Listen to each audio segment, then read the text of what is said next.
The Monster of Gotham. This video is purely for entertainment and does not infringe on copyrights or laws. The rights to the novel and image belong to the original author. We do not claim ownership. Don't like waiting and want to listen to this fanfic in full now? Subscribe to our Patreon, where you'll find the best fanfics. Chapter 201. Something is wrong with me. 3. Ding, ding, ding, ding. The shell fell to the ground, bounced, fell, and bounced again, and finally lost power, and fell to the ground. Randomly due to the uneven ground, it rolled again, and finally rolled into the sticky blood, completely motionless. Lizu lost all his strength, and sat on the ground, his left arm twisted and dislocated. The muzzle of the gun in his right hand was emitting white smoke, and the magazine was empty. Fortunately, his head was still on his shoulders. Fortunately, the scene returned to a few minutes ago, just when the mouths of the two monsters were completely open, and they were about to wrap around Lizu's head and bite off his neck. A pair of huge, leather-gloved hands stretched out from the dark, and grabbed the monster's necks as easily as grabbing two chickens. Bang, bang. The two monsters were thrown to the ground, and smashed into meat paste. The helper who suddenly appeared also revealed his true face at this time, wearing a black leather coat that covered his calves. He was very tall, more than 2 meters.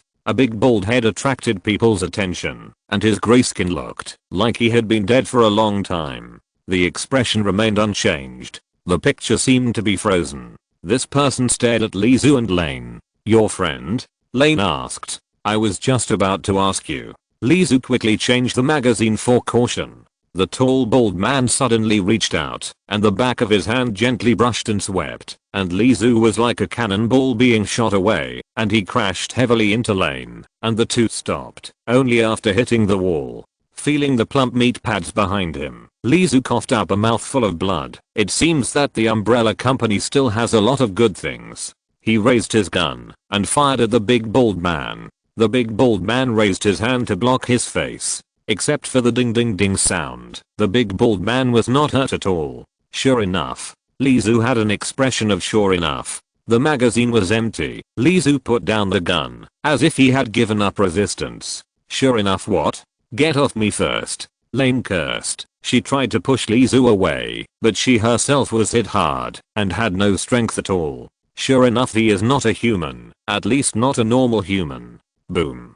The big bald man walked towards the two. The ground was shaking. He was like a moving iron lump, wishing that every step would make a hole in the ground. You mean, he is one of those ghost things? There are many ghost things underground that are not afraid of bullets and look like humans but not humans. I guess it's not the same level. Lizu raised his hand and supported the ground to stand up. Lane behind him was no longer oppressed and finally breathed a sigh of relief. The big bald man was still walking. In his eyes, Lizu and the other two seemed to have become turtles in a jar. It is also possible that he can only walk slowly, like those monsters. Ahem. Lane stood up with the help of the wall. "I really want to kill you, but there is no chance. Our reinforcement are coming," Lizu said suddenly. "Reinforcement?" Lane turned his head. Reinforcement, those swaying figures. It was the sound of the previous battle that attracted this group of zombies to come. Lizu and Lane made little movement, but the big bald man in the windbreaker made a lot of movement, which became the source of attraction. The researchers under the hive came up and slowly blocked the road. The bald man in the windbreaker waved his hand, and 4 or 5 zombies flew out, smashed against the wall, and turned into a pool of rotten meat. His speed was not delayed at all. He waved his hand slowly, and zombies were constantly being smashed away. "Let's go." Lizu leaned on his gun and turned quickly. Lane glared at the bald man, gave up the unrealistic idea of blowing his head, and immediately followed Lizu. More and more zombies were smashed away, and the bald man finally fell into an ant nest like a grasshopper, and was wrapped up. In addition, there were monsters with long tongues that kept coming out to entangle. The bald man's movements were restricted, and he could only watch Lizu and Lane leave. There were no trains underground, and the two could only walk along the track to the ground. If they took the train, they might be able to get to the ground quickly, but who knew how long it would take to walk? The only good news was that the bald man in the windbreaker seemed to have given up chasing them, and even after more than an hour, he did not catch up. They didn't know how long they had walked, maybe 3 hours? 5 hours? They were exhausted, so they stopped to rest by the track, leaning against the wall. The door of the hive should be closed, Lane said worriedly. In other words, even if they ran back to the entrance, they couldn't get up. That's not necessarily true. That's right, Kaplan and the others should be waiting for us. Lane had confidence in her teammates. She believed that she survived, and Kaplan should also be able to survive. Rather than calling it confidence, it was more like expectation. Lizu shook his head slightly. He had no confidence in Kaplan, Alice, or even Matt. After all, this was the secret underground laboratory of the Umbrella Corporation. Since the Umbrella Corporation dared to manufacture biological weapons, it would not be stingy with bullets to reward him with 2 to kill people. Therefore, Alice and the others were likely to be in danger. Are you still thinking about what happened before? Lane leaned against Lizu and could barely see Lizu's face with the dim light beside the track. She knew that compared to the life and death crisis, there was another problem that troubled Lizu. He had no memory of his childhood. It is normal for a person to have no memories of childhood. No matter whether the childhood was beautiful or painful, it is impossible to remember the memories after a long time. Many people will have very vague memories of their childhood after they reach their 30s, or even cannot recall them at all. Although Lizu in front of him does not look that old.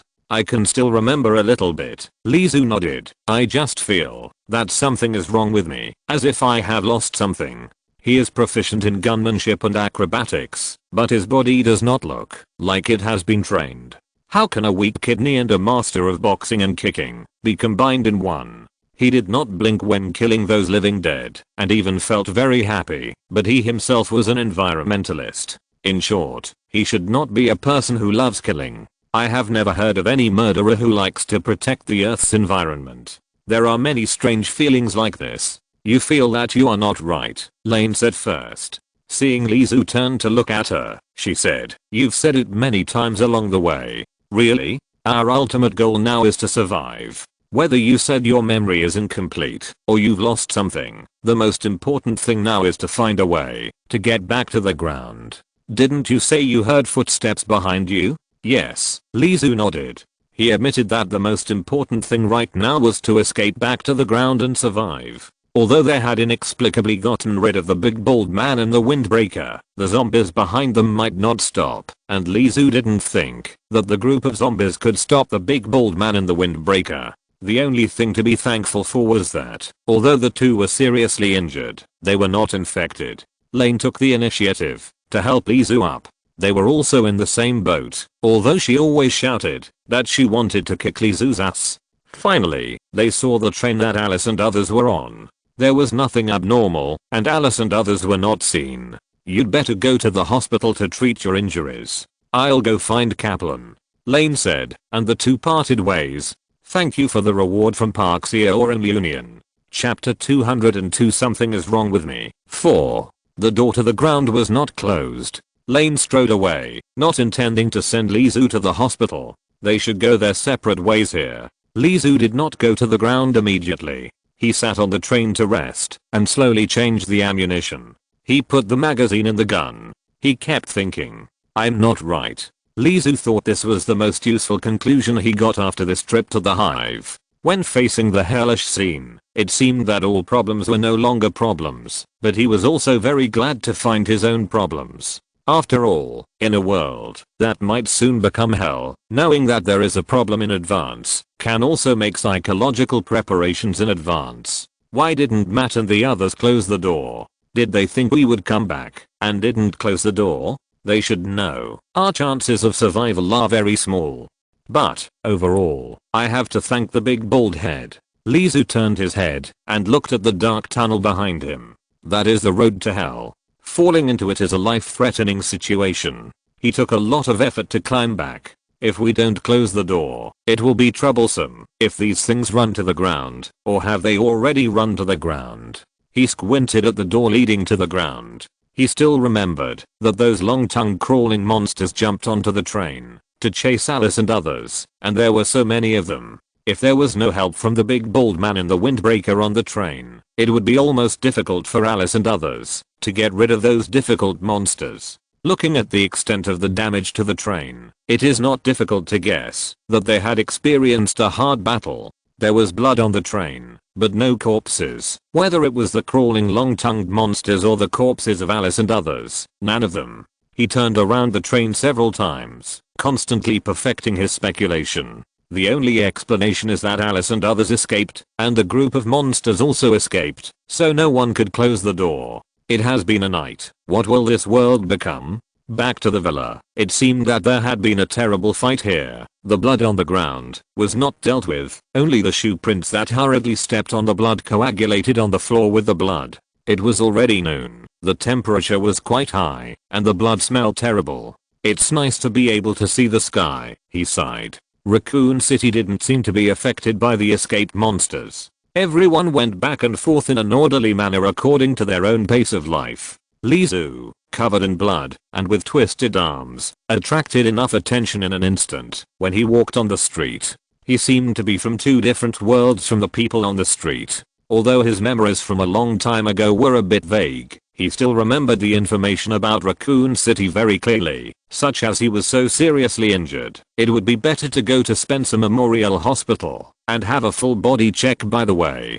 to prevent any virus infection. It's better to buy some first aid treatment spray, disinfectant. T should be able to disinfect. He thought of the mercenaries in the sea of corpses. They died, but they were resurrected under the stimulation of teeth and claws. According to the Red Queen, it was all thanks to T. Spencer Hospital is known to have the best scientific research department in the United States and has always been a leader in international medical care. When Lizu walked into the outpatient department, he had to admire the atmosphere here. However, the hospital seemed to be short of staff today. Nurses trotted by one, listening to their anxious shouts without lowering the volume. They were all in the respiratory infection department or mental patients. The cause of all this seemed to be a sudden fight. Many people were bitten and scratched on their arms. After correcting his arm in the surgery department and wrapping it with plaster and bandages, Lizu was chased out by a serious looking nurse before he had time to lie down on his bed. He could only sit on a chair outside with his drip. It's overcrowded. Lizu looked at the increasing number of patients and suddenly felt that it was a very stupid thing to continue staying in the hospital. He borrowed the phone at the front desk of the hospital to call Matt, but no one answered. It seems that I can only go to the police station. Matt couldn't get in touch, so he couldn't just leave it alone. Moreover, if the group of monsters ran up from underground, the police station must be a good place to take shelter. Hey, you have no right to do this. The man with the press card on his chest kept twisting, but the tall black policeman standing behind him slapped his back and almost pushed him off the chair. You'll have a place to go later. The tall black policeman pinched his shoulders, lifted him up, and then pressed him on the waiting chair beside him to prevent him from taking up a seat. He also handcuffed the reporter's left hand to the chair. The reporter seemed to have seen through that his arms could not twist his thighs, and he stopped yelling honestly. There are so many people arrested today. The reporter suddenly turned his head to look at the Asian man with a bandage hanging beside him. This man was Lizu. Whether it was the bloody smell on the other person that could not be covered by medical alcohol, or the dress of the seriously injured, his reporter soul burned uncontrollably. There must be interesting big news. After removing the needle, Lizu came to the Raccoon City Police Department. He wanted to report the case, but the situation was not optimistic. He had to queue up. I miscalculated, he said. What's wrong? The reporter turned around and asked, not understanding what he was talking about. Those things can infect people. I should have thought of it earlier. The reporter's eyes flashed. He lowered his head slightly. The sun shone on his glasses. The reflection blocked his eyes. The reporter asked calmly, what things? You'd better not stay here any longer. Lizu shook his head and stood up and said, you should try not to stay in crowded places, and it's best to leave this city. In front, two black people who were fighting were handcuffed and were cooperating with the police to take statements. The two of them were in a very bad state. Their heads kept twisting, like ADHD. Some of them were incoherent and looked very struggling. The police just thought that this kind of person smoked too much of that thing, and no one paid much attention. Bang. A policeman raised his hand and slapped one of them on the head. "Don't move." Ouch. The policeman cried out in pain. His palm was accidentally bitten, leaving 2 rows of teeth marks, drawing a no shape on his arm. The policeman pulled out his baton and wanted to hit the guy who bit him, but he found that his eyes were red and his teeth were biting like guillotines. He even bit off his tongue accidentally. Even after biting off his tongue, the man was still mad. "Damn it. Find him a doctor." 2 policemen rushed out and held down the mad guy. The police station began to become a mess. "Thank you for your advice." The reporter looked at the policeman, then looked at Lizu and asked, "What's your name?" "I'm not interested in being in the newspaper." Lizu glanced at the other person's badge and quickly left the police station. Seeing Lizu quickly leave the police station, the reporter stood up. "What are you doing?" The policeman who had just been bitten saw the reporter stand up and walked over. He had just been bitten and was angry. "I want to make a phone call to my lawyer," the reporter said. He looked completely different from the reckless appearance of making a scene in the police station before. This way. The policeman unlocked the handcuffs and took the reporter to the phone. Boom. The policeman didn't stand firmly and leaned against the wall. "Mr. Policeman, are you okay?" the reporter asked with some concern. "Nothing, just a little dizzy. I'll go to the hospital for an injection later, I guess." He raised his hand, looked at the back of his bitten hand, and frowned in disgust. "I have to get vaccinated. I guess that bastard has an infectious disease. It's better to get an injection as soon as possible." The reporter quickly dialed the number and waited for a while before the other side was connected. "I know I shouldn't call you casually. Investigation? The interview hasn't even started yet, and I've been caught by the police chief of Raccoon City. What can I do? It's not completely over. There's good news. Let's just call it good news. This place looks very dangerous. As your man, I'm on a mission where I could die at any time." "Oh, okay, it's consensual. That's right. Yes, good news. He's a nation with an average build. He looks a little kidney deficient. The biggest feature is that he's wearing bandages. He may have something you want to know." "Okay, Miss Adder." After hanging up the phone, the reporter turned to look at the policeman who was leaning against the wall, panting. "Mr. Policeman, don't you really want to take a good rest?" "Ahem. I'm fine. But you look very bad. If you're listening to this novel on a channel other than Fanfic World, it means they downloaded and uploaded it without effort. We cordially invite you to visit our channel, Mundo Fanfic Novelos. There you'll find the original version of this story and you can explore many other novels of various genres. We're waiting for you to immerse yourself in a world of incredible novels. Chapter 203.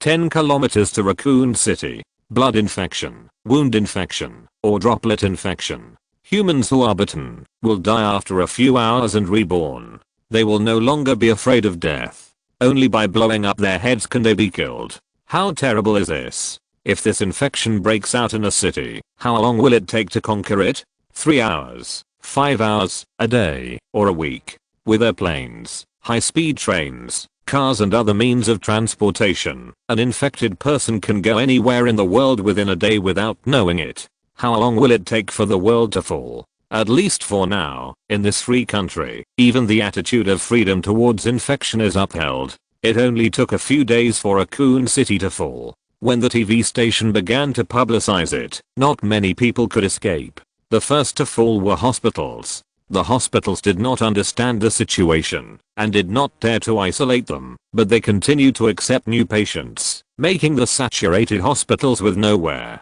to stay the best breeding ground for the virus when the infection broke out. Then there were various public places, romantic restaurants, hamburger shops cooking fried chicken nuggets, and even municipal buildings. The next thing was easy. A large number of zombies flooded the streets, affecting traffic and causing traffic accidents. A driver rushed down in anger, ready to point at the group of shaky guys, but was bitten to the bone. The driver who was bitten just now fell to the ground, and after a long time he got up and rushed to others with puzzled and panicked expressions, and continued to spread. A guard was infected, which also marked that the school became the second outbreak point. After all, no one would be too defensive against children, right? It was so simple. In the blink of an eye, Raccoon City had become a city of zombies. At 9 o'clock in the evening, the moon was high in the sky, and it was a warm night after the rain. The driver of the truck took a bite of the hamburger and turned the steering wheel. Under the blazing lights, the signpost clearly read 10 kilometers away from Raccoon City. The weekly delivery task. The back car was slowly full. He turned on the radio. "Zzzz, is this your affair last night?" The driver was stunned by the content on the radio. He took another bite of the hamburger, turned up the volume happily, and continued to listen to the story of the late night affair. "I had to pee urgently, and then I found a public toilet on the side of the road." This was another person besides the radio host. He was probably a special guest or the person involved in the incident. Who cares? Everyone just came to listen to the story. His voice sounded a little anxious and weak, which made people involuntarily think in the direction of wonderful. "It seems that you had a lot of fun." The truck driver grinned. The voice in the radio continued. "Just after entering the door, next to the second urinal from the left, a woman was sticking her butt toward the door. Wow, to be honest, this affair was not only coincidental, but also very exciting.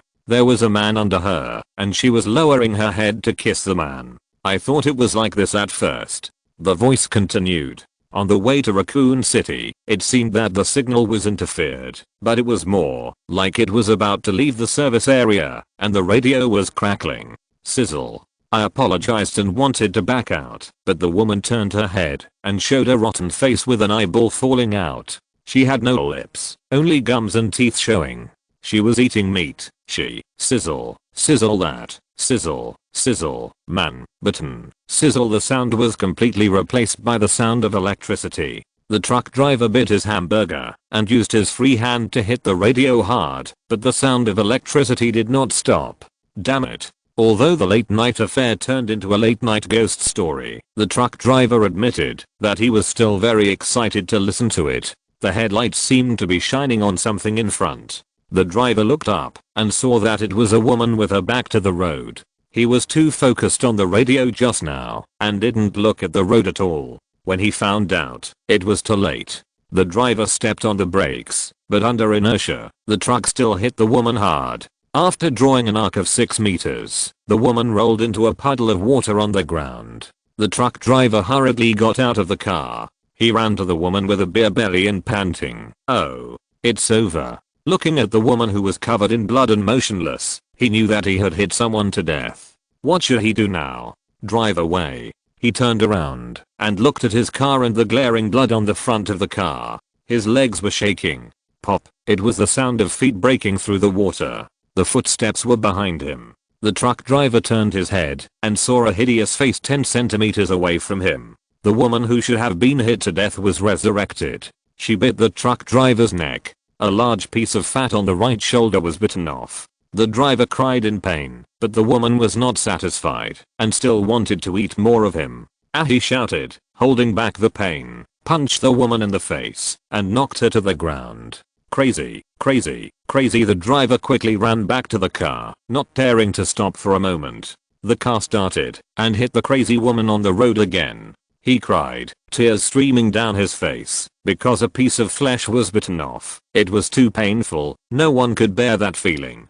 Go to Raccoon City. You must hurry there, otherwise you will definitely die of excessive blood loss. Shortly after the truck sped towards Raccoon City, a motorcycle jumped from the roadside and came to the highway. The motorcycle has excellent shock absorption function. After a high takeoff and landing, the motorcycle only shook twice. The amplitude of the shaking perfectly showed the curves of the driver. This is a woman with a protruding front and a curved back, and a very hot figure. She was wearing special combat uniforms, bulletproof vests, and some kind of protective devices on her arms and neck with a clear purpose. Instead, she was only wearing hot shorts on her lower body, revealing 2 long legs that exuded a white and smooth luster under the moonlight. Her legs were wearing tactical boots wrapped around her ankles. The most eye-catching thing was perhaps her pink and blue ponytails that fluttered in the wind. Looking at her face in the moonlight, she was actually smeared with thick white foundation and bright red lips. If she wasn't a woman with poor makeup skills, she would be a crazy woman who wanted to pretend to be a circus clown. It looks like the time is just right, she muttered to herself, with a smile on her lips. Her exaggerated smile made people shudder. In front of her, the woman who was hit by the truck again did not die. She got up and spit out the meat. It seemed that she had lost her appetite because it was not fresh. It might also be because her teeth were broken and she couldn't chew the meat. After 2 consecutive collisions, even if she didn't die, the flesh on her body was smashed and separated from the bones. It slid down, and the wind blew open her clothes. There was no hot scene that made people want to whistle. What was exposed was only 2 rows of white ribs on her chest and a heart that no longer beat. She didn't cry out in pain or speak. Her body swayed to meet the speeding motorcycle. The motorcycle sped over, and a baseball bat swept by. Bang! The woman's festering head exploded instantly, and the headless body fell to the ground. I hate revealing bitches the most. On the motorcycle, she inserted the bat into the bag hanging on the motorcycle, with a look of disgust. It's so revealing. The motorcycle was almost speeding up, and the road sign ahead showed 10 kilometers to Raccoon City. Chapter 204 Bald Head Help. Raccoon City, shortly after nightfall. Raccoon City at this time is different from the past. Vehicles are stuck in the road in all directions. It seems that a major car accident has occurred. The body is lying on the ground, the skin on the body is festering, and it is unknown how long it has been dead. At the intersection, the green light suddenly went out, and the red light came on. 2 or 3 staggering figures crossed the road, moving forward aimlessly. If someone approaches, you can still hear the ho-ho sound squeezed out of the throat.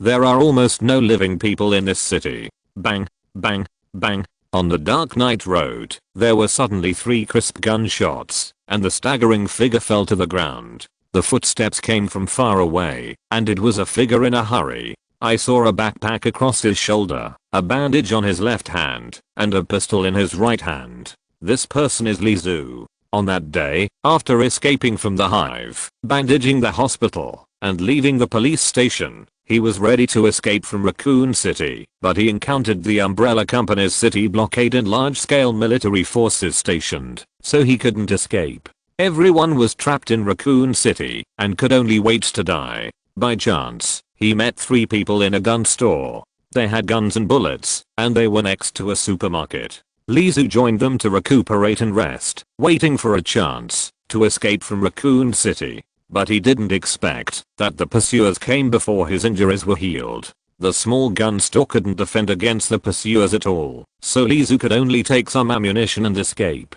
Just as he guessed, the pursuers didn't make things difficult for the people in the gun store, but instead stared at him. Lee Zhu staggered on the path, listening to the dang earthquake-like footsteps behind him. Either they hold a grudge, or someone is controlling them. No matter which case, his situation is not optimistic. The sound of gunfire just now broke the darkness, and immediately a zombie lying motionless on the ground got up and chased Lee Zhu. They are really haunting us. He raised his gun and fired several more shots to get rid of these little bastards, lest they block his escape. He was also lucky that he hadn't encountered zombies gathering in groups like in a beehive. A city is huge, and the space is large, so the chances of zombies gathering in groups are much less. Bang! The last shot killed 1, and there were still 7 or 8 zombies standing in front. Lee Zhu threw away his gun casually, reached into his backpack with his right hand, and grabbed another gun. Just as he raised his gun to kill 3, Lee Zhu turned around and saw a tall figure tearing through the darkness and walking towards him.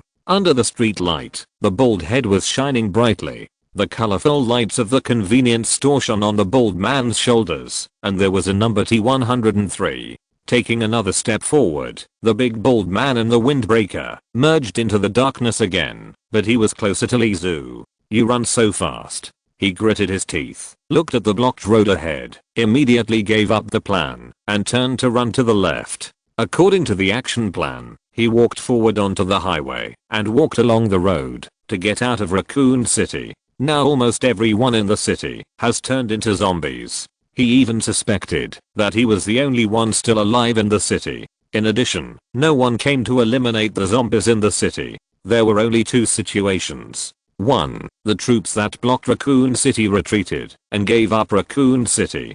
2. The troops that blocked Raccoon City were eliminated because the outside world was likely to have fallen. In either case, escaping Raccoon City and getting rid of the bald man behind him was the first task. Listening to the footsteps getting closer and closer from behind, and the small group of zombies blocking him in front, he had to change his route. In the pursuit, Lizu plunged into the underground parking lot. In the underground parking lot, behind a stone pillar, Lizu leaned against the underground load-bearing pillar, breathing rapidly, and his chest rose and fell very rapidly. Human physical strength is not endless, but the pursuers behind him are not tired. Not only that, they are also invulnerable.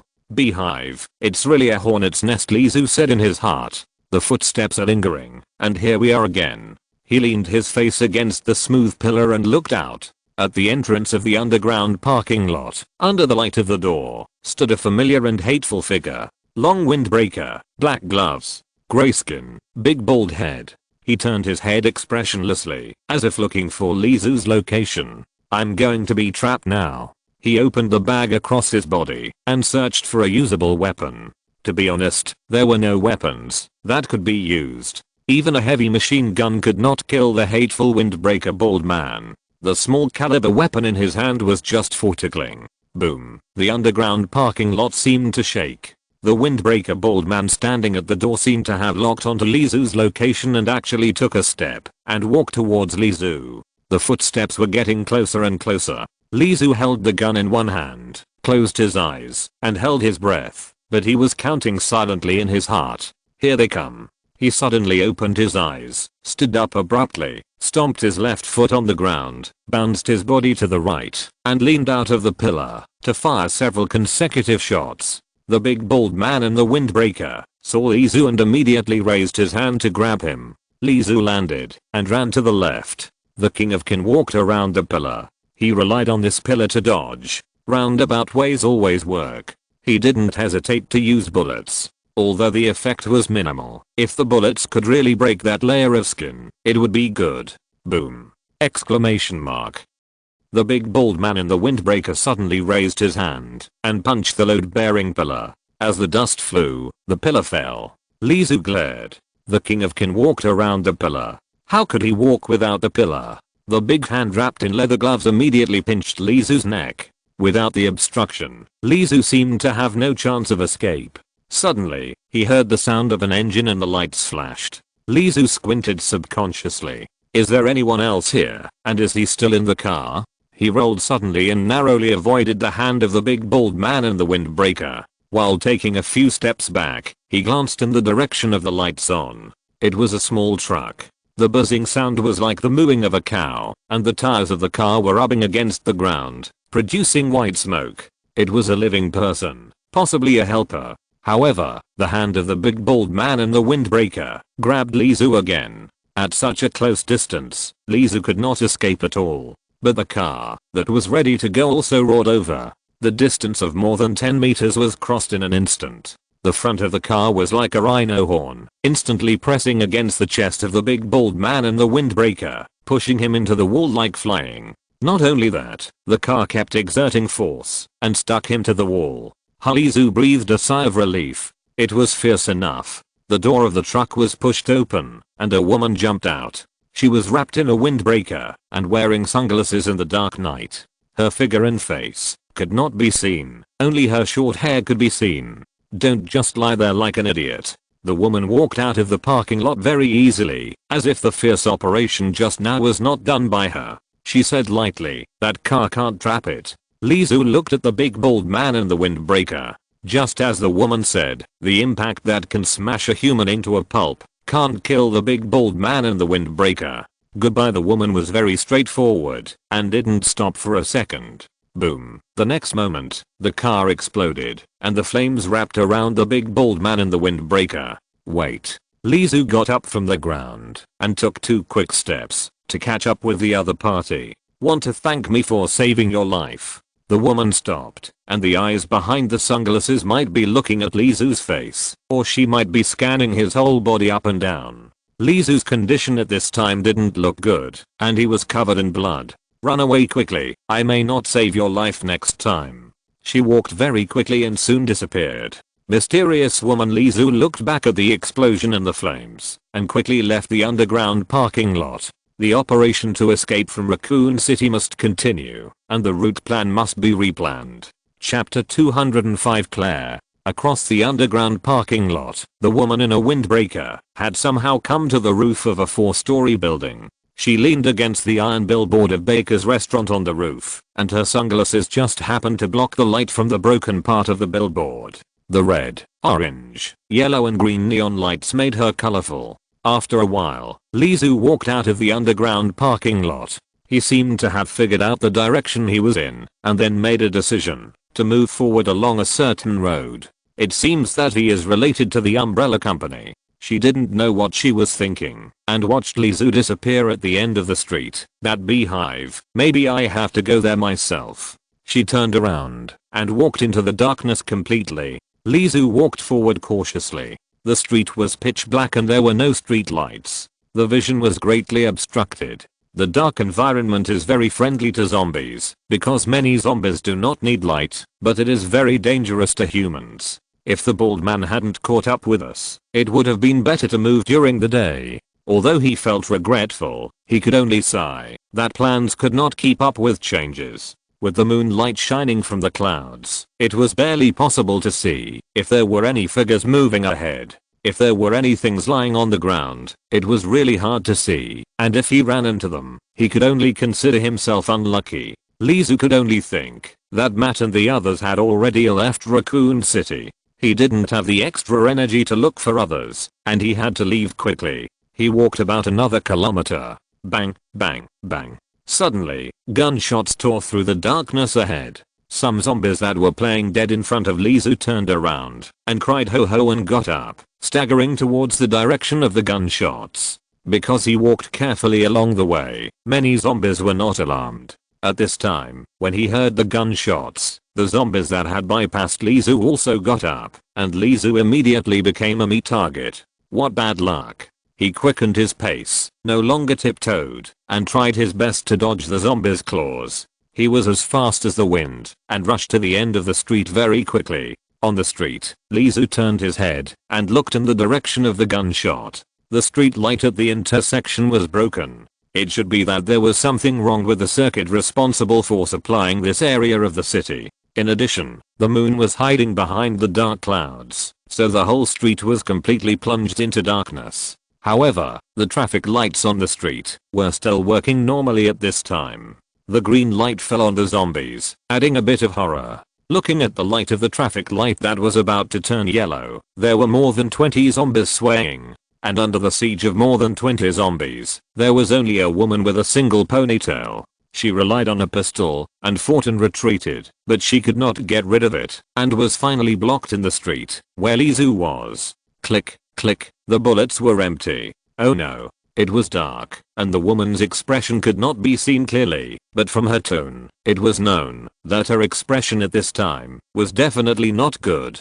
The zombies were getting closer and closer, and she knew that her life was in danger. Just when she was thinking about swinging her fists and killing her way out, suddenly a gunshot exploded from behind. The gunshots were very fast, and several shots were fired in the blink of an eye. The gunshots were crisp and clear, and the zombies that were chasing them fell one after another. The bullets never missed. The woman was stunned, turned her head and looked back, and saw the man standing against the wall. What an accurate shooting skill. She was surprised that there was such an accurate gun. It was a dark night, and the moon in the sky was completely blocked by dark clouds, and no light could be seen. If the traffic lights on this street were not still on, she would definitely be in darkness at this time, and she would bump into the wall when walking. Even in this situation, relying on the tiny light of the traffic lights, there are still people who can hit the target every time. Is this shooting skill still human? Hurry up,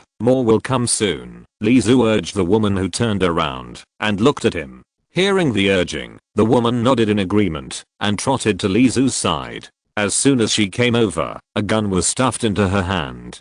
She was stunned and then smiled, but it was dark and neither side could see each other clearly. Thank you, my name is Claire. Lizu introduced himself. Claire followed Lizu and asked, I just came to Raccoon City, what's going on here? You just came to Raccoon City? Lizu stopped and looked at her in confusion. The situation in Raccoon City should have been spread out. Raccoon City has turned into a hell. The living people are still thinking about escaping, but the people outside are not afraid of death and are going here, looking for my brother. He came to Raccoon City on a mission, but I didn't expect the people here to be so unfriendly. She emphasized the word unfriendly. You will die if you hit your head. Lizu nodded and asked again, so the outside world hasn't become like this yet? I just got here tonight, Claire said, and her words admitted that the outside world hasn't become like this yet. Not only that, Lizu can also hear more news. For example, the army that blocked Raccoon City has also disappeared. Good things. I always think that I'm one of the few people who survived in this city. Lizu threw away the gun, and in his hand, these guns seemed to be disposable. When he left, the people in the gun shop didn't allow him to take too much ammunition, but gave him a backpack of guns. He must be fine, Claire said with certainty. Yeah, Lizu did not deny that he was just hiding in one place. Raccoon City is very big, and it is impossible to walk all the way in a short time with just his legs. Claire's brother may not be able to survive. The two quickened their pace, taking care of each other, and finally got rid of the zombies behind them. In front of a convenience store, they stopped and finally took a break. The convenience store was not out of power, and the food on the shelves was intact. It seemed that there were not many living people or living dead people here. They could finally see each other clearly. Claire had a ponytail and was a very heroic and beautiful girl wearing a red leather jacket. Even though she encountered a zombie crisis, her face was a little nervous and scared, but her determination was greater than her fear. She was a very powerful girl. She said with a firm face, I'm going to the police station. I have an appointment with a friend to meet there. Claire said, and looked at Lizu again. What are you going to do? The two just met halfway. She was saved by Lizu, and she was embarrassed to drag him to continue to take risks with her. Lizu found the map of Raccoon City in his backpack. He observed it for a while, put away the map and said, You're going to the police station? We should be on the way. If you want to survive in this zombie city, it is definitely safer to go to the police station to get a gun. On the contrary, facing tens of millions of zombies, it is unwise to force your way out of Raccoon City. Lizu just chose a shortcut. The shelf suddenly shook. There's something. Claire immediately raised her pistol and turned to look at the tilted shelf. Lizu frowned and hurriedly said, Let's go. He had already seen some shadows. Thank you Parksio Ranliunian for the 100 starting coins reward, and thank you Zioeozifenshin for the 2000 starting coins reward. Chapter 206 Liquor. Boom. The shelf completely overturned. What is that? Claire raised her gun and approached the door carefully with Lizu, but still alert to the direction of the loud noise. With a swish, the wind blew, and an arrow shot over. Claire's eyes flashed, and she had the idea of dodging in her mind, but her body couldn't keep up. At this critical moment, she was hit by Lizu from the side. She was knocked down on the cash register. Although her stomach hurt, she avoided the fate of having her head pierced through, and saved her life. Bang bang bang, the gunshots behind her showed that Lizu was fighting back. She breathed a sigh of relief. At least Lizu was not killed for saving her. After the gunshots, there was a crackling sound in the convenience store. Claire covered her stomach and quickly returned to Lizu. What is that? Her eyelids jumped. She couldn't believe it, unless she saw it with her own eyes. There was actually a monster shadow lying on the wall like a gecko, running quickly to avoid Lizu's bullets. However, the space here is not large, and Lizu's shooting skills are good, so most of the bullets fell on him. Every time a bullet landed, the monster's body would tremble slightly, as if to say that this bullet, which is fatal to ordinary people, can only make it tremble slightly. The monster has no skin, only dark red festering muscle tissue, and its brain is exposed. It was hit by bullets, and had many bullet holes, but it didn't die. This shows that it is different from the shaky zombies outside. A long snake swayed, and it turned out to be a tongue. If you look closely, it was the monster's tongue that attacked Claire just now. Deadly thing. Lizu grabbed Claire's arm, and the two of them stood close to the glass door and confronted the monster in the corner. Let's go. Lizu seized the opportunity, took Claire's back, and pushed the door, and fell out of the convenience store. At that moment, the monster in the corner waved its sharp front claws and slashed at Lizu and Claire. The glass door folded back and smashed back like a fly swatter, barely blocking the monster that pounced on it. Lizu pulled Claire up quickly and said very seriously, if you encounter them, the chance of survival is not great in the closed space in the beehive. These monsters are very difficult to kill. Moreover, in an open city, those monsters would not be stupid enough to be shot. Claire caught the key information more keenly, and her tone rose uncontrollably. She was surprised and said, there is more than one of these things? I have seen them in groups, Lizu said, turning his head quickly to look around. What should I do? Claire was not so pessimistic. Since Lizu had survived encountering groups of monsters, they might not die. At that time, there were more terrible things joining the battlefield. It was okay to encounter this thing, but encountering that bald monster. He paused. If it weren't for the mysterious woman who suddenly appeared, he would have been torn into pieces by the big bald head in the windbreaker. His eyes suddenly paused and looked at the gas station not far away. Got it. He dragged Claire to run. But it was also very dramatic. At the beginning, it was Lizu who dragged Claire, but when Claire knew Lizu's goal, she dragged Lizu to run. When they ran to the gas station, Lizu was already holding his knees and panting. In the distance, the monster in the convenience store came out. It tilted its head towards the two of them, as if searching for their figures. With a crash, the windows of the nearby building shattered, and another one jumped out, fell to the ground, and turned to face Lizu and Claire. And there was more than one. With a few bangs and crashes, 4 more jumped out of the darkness, and fell to the ground. Really more than one? Claire saw the horror of this monster in a flash. One could wipe out the two of them, so if there were 5, they would definitely die. They are surrounding us. Lizu looked at the monsters that were gradually dispersing, like wolves catching sheep, and blocking his escape route, and said, Claire, run to the left immediately, before they surround you. Okay. Claire had no other choice but to nod and agree. The two stood still, and the 5 monsters did not pounce on them immediately, but slowly, wandering closer, appearing extremely patient. This thing is really scary. Lions and tigers are not as good as them. Lizu took a deep breath and said, listen to me. 1, 2, 3, run. The two of them rushed out instantly. As they ran, the 5 monsters that were roaming close to the two of them suddenly went crazy and rushed over with all 4 legs. The 2-legged ones could not run faster than the 4-legged ones. The distance between them was closing rapidly. Bang! Lizu suddenly shot back. Boom! The gas station exploded, and the burning flames hit the backs of the 2 people and knocked them out. The heat waves rolled out like a shockwave. Because the 5 monsters were far away, they were not hurt at all. The movement to rush towards Lizu and Claire suddenly stopped. It seemed that they had suddenly lost their target.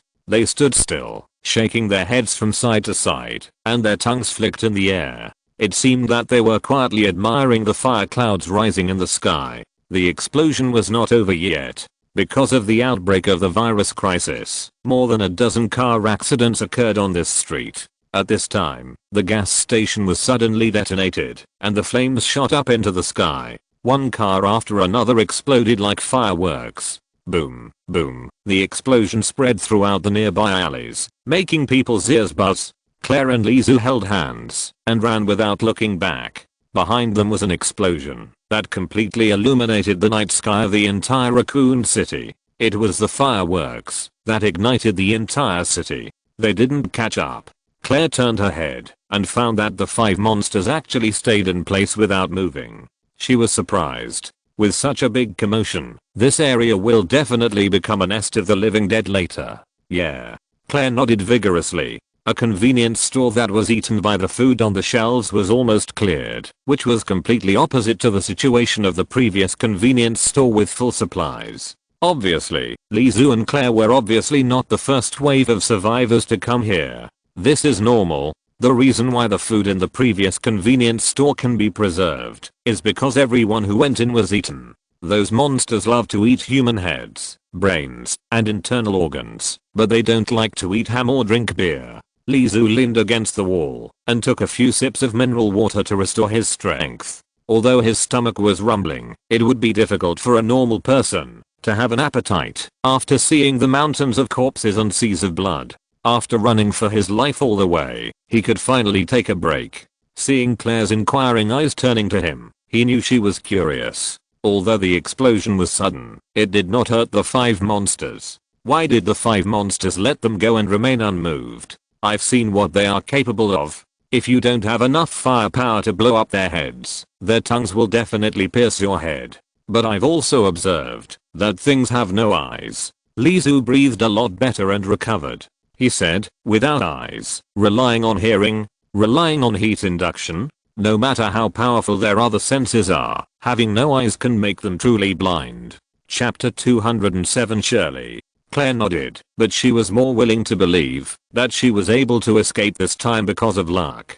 The chances of encountering 5 monsters next time are very high, but there are not many gas stations in Raccoon City, and they can't cause a shocking explosion every time. No one wants to say discouraging words. Lizu had already opened the map of Raccoon City and said, the police station is just ahead. What are your plans? Raccoon City is like hell. The two had only known each other for less than an hour, and they had already experienced 2 thrilling life and death battles. If they continued to walk, no one would be sure how long they could survive. Claire's idea of looking for her brother had to be delayed. Let's go to the police station first. My friend and I have an appointment to meet at the police station. Okay, on the way. The rest of the journey was much smoother, and thanks to the explosion, the lifeless city was completely awakened. Large numbers of zombies were attracted to the explosion site, and there were fewer zombies left on the road. Just as I arrived at the tightly locked back door of the police station, I happened to see a hunched figure staggering. It was too dark to see clearly. Lizu quickly raised his gun. The walking posture was not like that of a living person. Leon. Claire said to the figure excitedly. Leon, great, you're okay.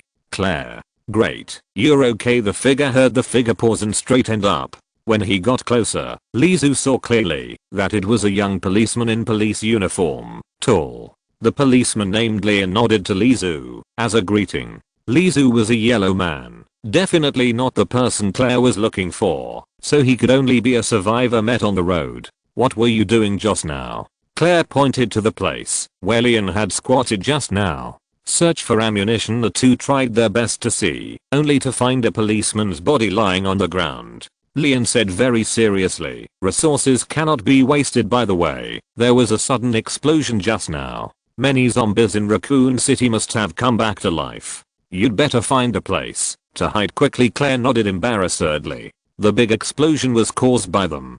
Fortunately, it was dark, so Leon couldn't see her expression. What's the situation in the police station? Lizu also asked. He had come to the police station before and had seen that the police station was overcrowded. No one is alive. Leon shook his head, his face full of regret. There is only one injured policeman. I checked the cell and only found the body of a reporter who had just died. My condolences. There was no excessive comfort. After all, anyone here could die at any time, and there was no time to grieve for strangers. There are many zombies on this road. Let's go, Leon urged. He couldn't open the back door, and the front door was even more dangerous. He had to find another passage to escape. Claire didn't act pretentiously. After entrusting Leon with a few more words, she left with Lizu. The atmosphere on the road was a bit solemn, but the two did not dare to relax at all. They kept their spirits up all the time. If they relaxed for a moment, they might die. Boyfriend? I met him on the road. Claire turned her face to Lizu, but the light was too dim, and Lizu couldn't see her expression clearly. It was probably a glare at him. Claire's tone became helpless again. Leon just came to Raccoon City to report today. The news from Raccoon City has not spread outside. The virus broke out, and the whole city was wiped out. No news spread out. Should we say that the umbrella company is powerful? Claire shook her head vigorously. If there was news, who would dare to come and die? Someone. Lizu said suddenly. There were scattered footsteps, and Claire heard it without Lizu's reminder. At the end of the street, there was a small figure in a plaid skirt school uniform, clenching her fists and running towards the two of them. She didn't see Lizu and Claire, and she kept turning her head to look back while running, as if something was chasing her from behind. It's a little girl. Lizu's eyesight was pretty good. Run here. Claire couldn't help but rush over, whispering a reminder, and waving her hands. The little girl heard the voice, as if she had found hope, and immediately quickened her pace. When she got to Claire's side, she was completely out of strength. Why are you running outside alone? Claire looked at the panicked girl, and asked her worriedly. Even if there is no virus outbreak, it is very dangerous for a little girl around 10 years old to run on the street. The girl has light blonde hair and a panicked face, but she didn't cry. I called my mother, but she didn't answer. I called the police, but they didn't answer either. She sobbed, her voice a little pitiful. I was scared, so I walked out and wanted to find someone. Anyone would do. Her voice became smaller and smaller. There was grievance and fear. It's okay, you'll be safe. After meeting the two of us, Claire was very confident, and she seemed to be able to bring confidence to people. But the little girl suddenly said, you can't get rid of it. She also turned her head to look back, as if there was something. Someone is chasing you? Lizu suddenly asked. Hearing a man's voice again, the little girl was startled. She hid behind Claire, and looked at Lizu timidly. I was chased by someone too, and that feeling was really bad.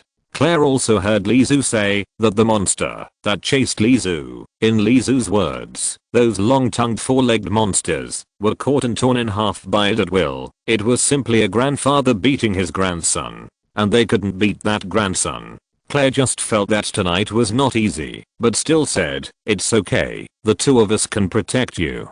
He's coming, said the little girl. Let's go first. Lizu raised his gun and began to prepare to retreat. The dark clouds above his head finally dispersed, and the moonlight fell. The dark unclean streets could be seen clearly, and under the moonlight, a staggering figure walked over. He was wearing a white coat, and lowered his head, no different from an ordinary zombie. Only his right arm was obviously alienated and deformed, with an estimated diameter of 8 inches and as thick as a human waist. The nails on the 5 fingers obviously mutated into claws, dragging to the height of the calf. He chased you? Yeah, Shirley nodded vigorously, and hid behind Claire. Don't worry, we have a sharpshooter here. Claire comforted Shirley, and whispered to Lizu, what should we do? The swaying figure in front was not walking very fast, but no one present dared to treat it as an ordinary zombie that was swaying. Just the arm alone was terrifying. Run. As Lizu spoke, he quickly fired, and the bullet crossed a distance of more than 20 yards. The bullet accurately hit the monster's shaking head, drilled a hole, and exploded sticky juice. The monster's head fell back, but it was not dead, and it turned back. Instead, its footsteps became faster, and ran towards this side. Chapter 208, Driving the Tiger to Devour the Wolf. In Raccoon City, as long as the zombies look weird, they are not afraid of bullets. They have already made this mental preparation. Although the speed of the monster is not fast, the speed of Lizu and the other two is also limited. There are more zombie monsters in this city than just one pursuer behind them. The zombies that chase after the whole Raccoon City are a big trouble. He is chasing me. Shirley was pulled by Claire's hand and ran. Her little face turned red because of tiredness. Her voice trembled. As long as you take me with you, he will definitely chase you all the time. Why is he chasing you? Claire did not give up the habit of a little girl to survive for herself. The city has fallen into a life and death crisis. There are traps at every step. You may die at any time. Even if you don't die in the hands of this monster, you may die somewhere else. He is killed.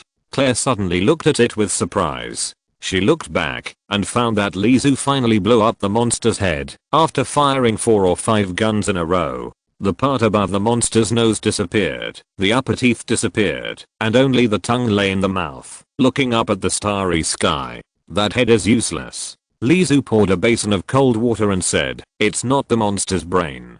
His sharp eyes caught that there was a meat bag behind the blown up head, and it seemed that something would break out of the cocoon at any time. It was not visible before because of the head. Now that the head was blown up, the meat bag with a vague human face on the back shoulder was seen. It is growing its own head again. Before the voice fell, the monster whose head was blown up actually walked towards the 3 people again. It didn't die even after the head was blown up.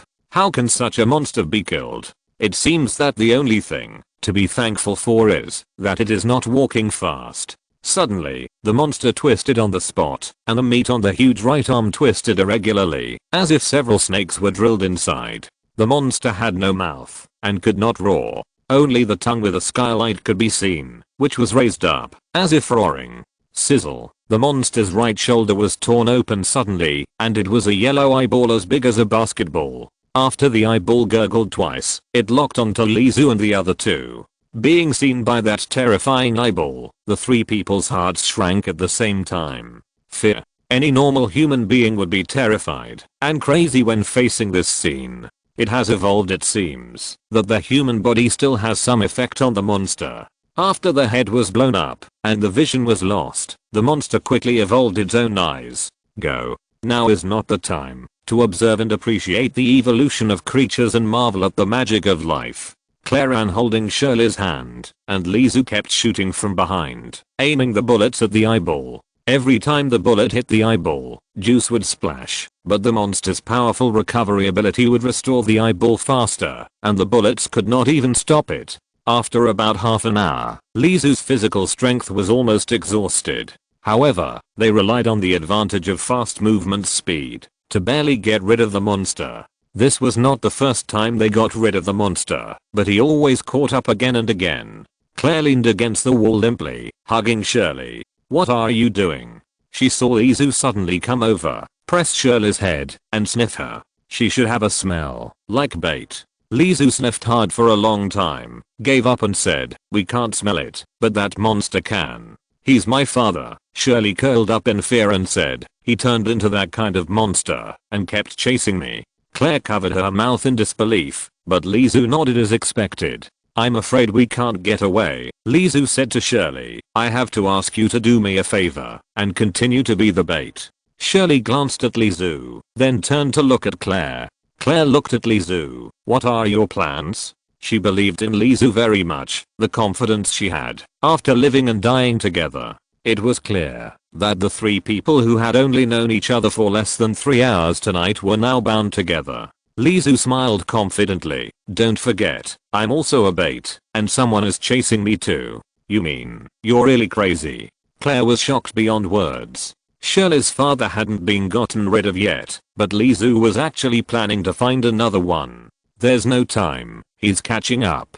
Go. Lizu handed the backpack to Claire. The three set off again. They were not running very fast. The father who was waiting for Shirley found the three and ran slowly with him. There are still people alive in this city. While running, Lizu found many more zombie bodies on the ground. Military people, or mercenaries? He also checked the bullet holes on the bodies. The police station was not equipped with weapons of this caliber. After running for a while, the three took Shirley's father back to the place where Lizu fled. Underground parking lot. Wait for me here. Lizu gritted his teeth and rushed into the underground parking lot. Claire held Shirley's hand, and the two stood at the entrance of the parking lot, looking at the swaying monster in front of them, motionless. Shirley was the bait, and the monster must be lured to go in the right direction.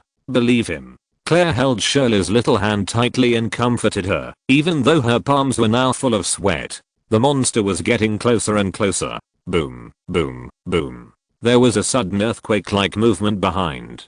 Ha ha ha. Sure enough, this guy hasn't left yet. Lizu staggered out of the underground parking lot. When he rushed out, he grabbed Shirley and Claire's hands on his left and right, and rushed towards the monster in front of him, like he was committing suicide. The monster excitedly quickened its pace, and its eyes turned, gurgled and stared at Shirley. Its target was only Shirley from beginning to end. Boom. With heavy footsteps, the behemoth rushed out of the underground parking lot. The moonlight shone on the bald head with a torn windbreaker, making the T-103 logo on the shoulder more conspicuous. The muscle tissue of the bald head seemed to flow out uncontrollably at the torn part of the windbreaker. Its body shape became a little weird and uncoordinated. The big bald head in the windbreaker pounced on Lizu, but it certainly didn't mind killing the other two people, just like Shirley's father. Although the target was Shirley, the terrifying right claw also swept towards Lizu and Claire. Lizu took the two people and quickly ran to the side, leaving the battlefield for the two monsters. The two men were not disappointed. The two monsters did not mind killing everything that could move except themselves. However, the next scene made Lizu's heart sink to the bottom. The aggressive bald man in the windbreaker collided head-on with the shaky monster that even looked unstable and was swept away by the clumsy and heavy right claw. It was as crisp as tofu. The bald man in the windbreaker was grabbed and his kidney was ripped out. The claws slashed again, easily cutting the bald man in half. Gudong, I don't know who was swallowing saliva, or maybe all three of them were swallowing saliva.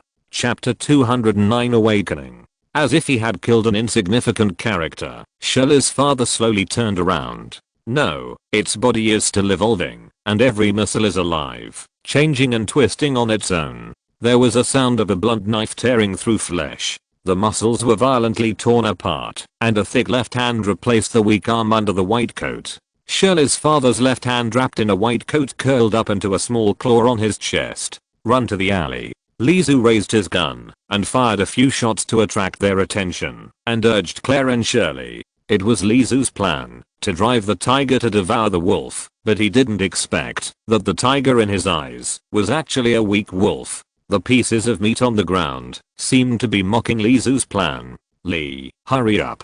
Claire and Shirley had already rushed into the alley and shouted to Lizu at the corner. Lizu sighed, and his plan to let the two fight to one death and one injury was also shattered with the death of the big bald man in the windbreaker. The escape needs to continue. Suddenly, a dazzling light came from a distance. Someone in the distance turned on the high beam and drove very fast. Faintly, a scream of "Ah! You go first. Follow the map. Go to the direction of Spencer Memorial Hospital. You can get out of the city," Lizu shouted on the other side. That was his escape plan after several revisions. Claire opened her backpack, took out the map, and quickly found the hospital. "We'll wait for you there." At this time, they could only hurry on their own and pray for good luck. Cough cough. The saliva choked her trachea. Alice exerted force on her chest and back, raised her head suddenly and coughed twice, coughed out the saliva in her throat, and then breathed smoothly. Ah. Then the pain came.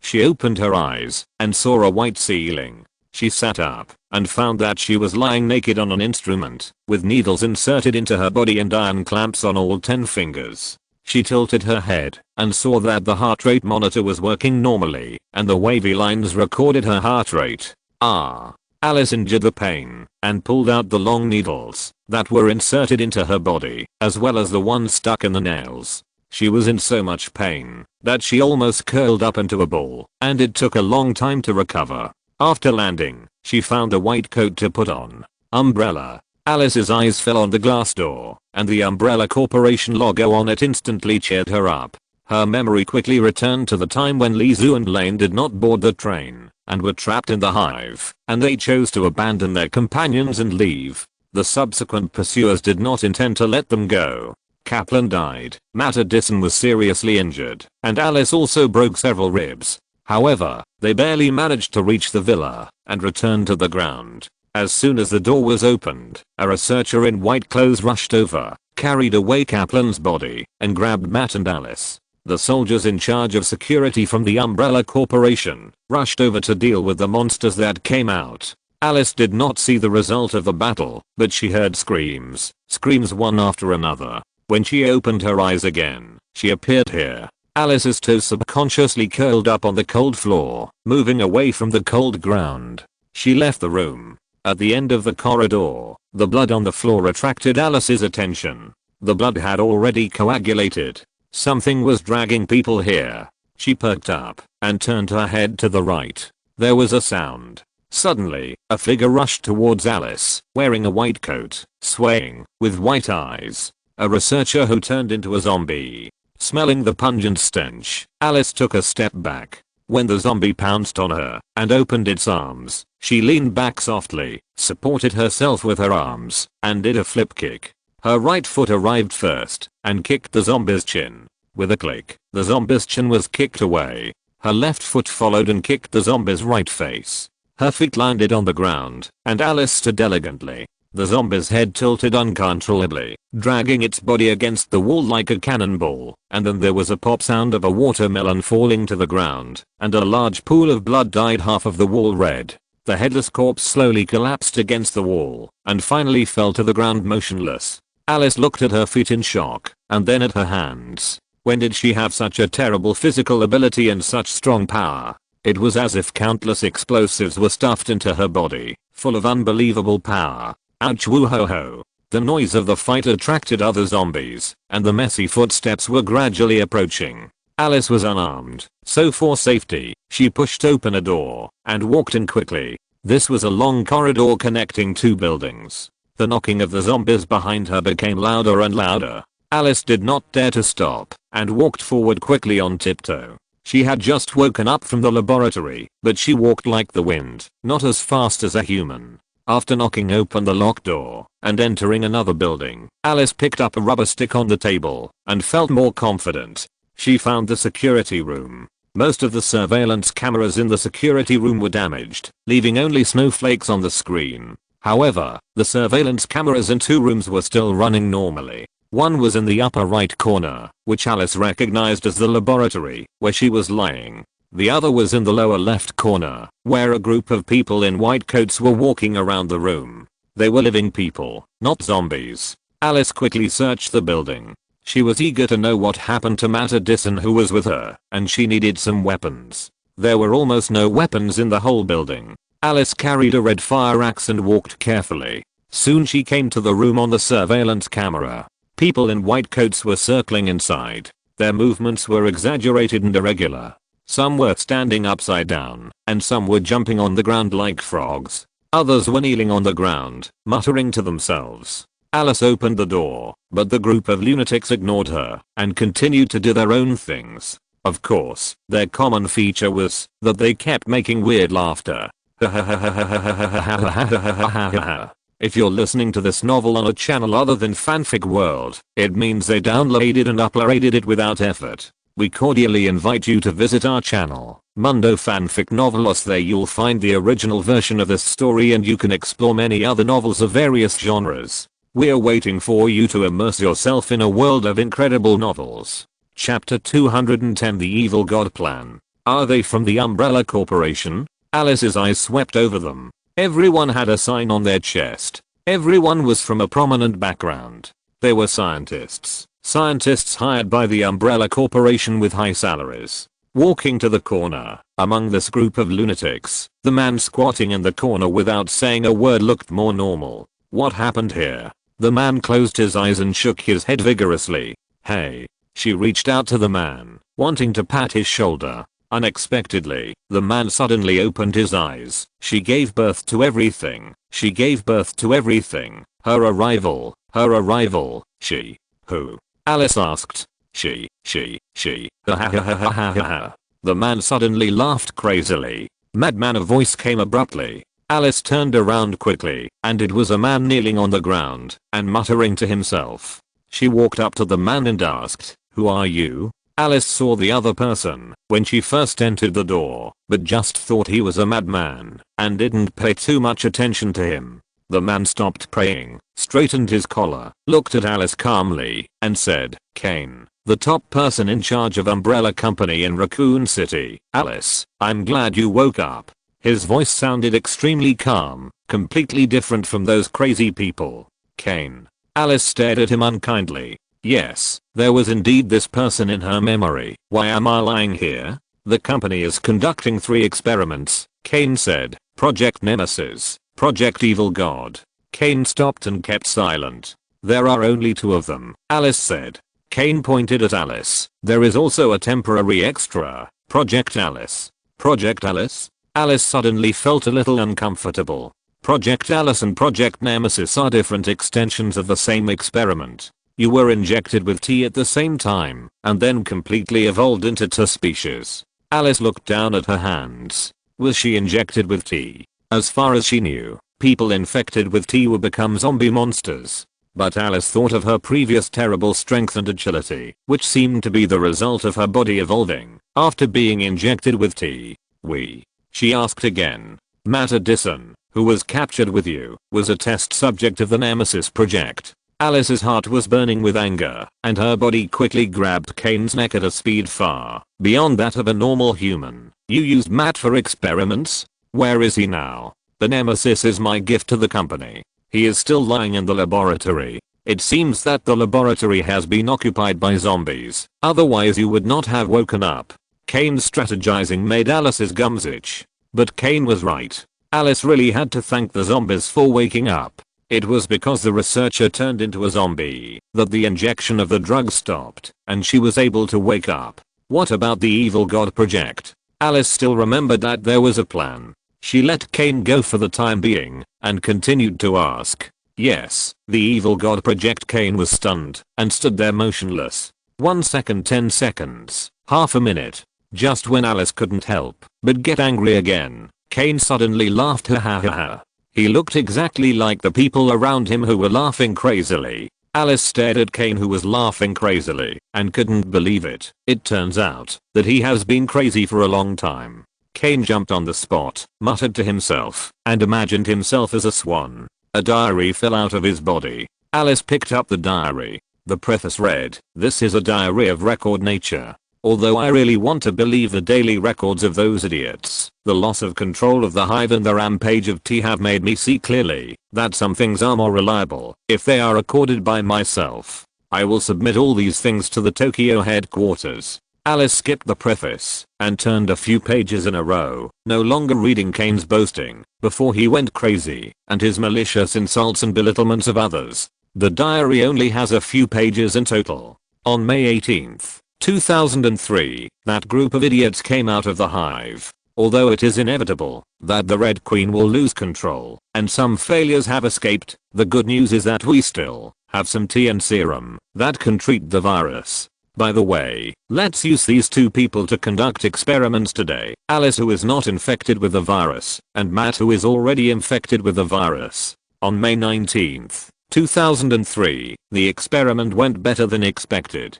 Alice completely accepted that he and her body did not change at all. Matt's body shape change is still within an acceptable range. I'm really looking forward to the fight between this big guy and Alice. It will definitely be very interesting. The company will definitely like my gift. May 20th, 2003, ha ha ha ha, look what I found. Isaacs, is this what you hid? Since you let me know about this thing, let's see what we can research out of it. A zombie crisis broke out outside? Those idiots can understand my orders, so they just need to hold on for a while, as long as my men can research this thing first. I'm going to start another plan, the evil god plan. May 21st, 2003, what the hell is going on with this thing? Isn't it the blood of no one? Is no one really a god? Damn it, 2 scientists under my command are crazy. Is the blood infectious? May 22nd, 2003, damn it, damn it, damn it. I have already done vacuum isolation. Any germ transmission requires a medium. I have cut off the medium, so why are they still going crazy one by one? I can't control it anymore, so I can only lock them up together first. I was deceived by Isaacs. He deliberately leaked these things to me and wanted me to do experiments. On May 23rd, 2003, there have been preliminary research results. Maybe this thing can make T go further? What's wrong with me? My head is a little light. Damn wonderful feeling. Ha ha ha ha ha ha. The scribbled handwriting noisily outlined a smiling face. Today is May 23rd. That is to say, a few hours ago, Director Kane still had normal consciousness. Alice closed the diary and looked at Kane, who was laughing crazily. Who would have thought that the top person in charge of Umbrella Corporation in Raccoon City would suddenly go crazy because of an unexpected research? Kane's imprisonment here may just be a hasty move by his subordinates. The zombie crisis has broken out outside, although Alice already had a guess in her heart, knowing that the zombie crisis has broken out for 3 days. The whole city will become like a beehive. Alice Project, Nemesis Project, Evil God Project. She walked towards the underground laboratory, where Mad was imprisoned. This group of lunatics. Chapter 211. Harley Quinn and Lee Zoo. On a small road beside the Spencer Memorial Hospital, a woman, holding hands with a little girl, tiptoed along the road. The moonlight illuminated the road ahead for the two of them, but they walked very carefully. "Will he be okay, Claire?" The voice was very soft, for fear of waking up the soulless dead wandering on the road. "Of course. He is very powerful." Claire nodded without hesitation. "Yeah." The girl Shirley also nodded. They could only look forward to it. The hospital was right in front of them. "Claire, shall we go in?" Shirley looked up and asked Claire. Claire tilted her head to listen, then shook her head vigorously. "No, there are a lot of those things inside." She spread out the map and found her location. She pointed to a road on the map. "This is the escape route he asked us to take." Shirley also looked down. If they followed the escape route preset by Lizu, they would be able to escape from Raccoon City in 20 minutes. No matter what the outside world was like, there would definitely not be as many zombies on the road as in the city. They would be safe. "But, Claire," Shirley hesitated, frowning. "We have to wait for him, right?" Claire gently stroked Shirley's light golden hair. "Yeah." Shirley relaxed her brows, her eyes smiled into crescents, and nodded vigorously. A whistling wind suddenly blew. Claire looked up and saw a helicopter swaying in the sky. The umbrella logo was very conspicuous. "Shirley, run."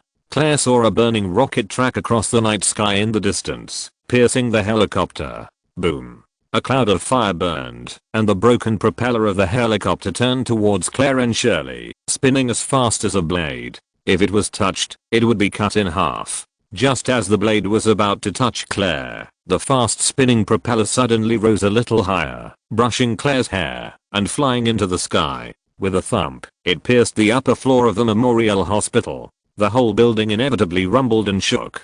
Claire and Shirley looked at each other and saw the surprise and fear of surviving the disaster in each other's eyes. A strand of hair slowly fell down. It was Claire's hair. Boom. The burning helicopter wreckage fell to the ground. The flames shone on the face, burning half of the face red and hot.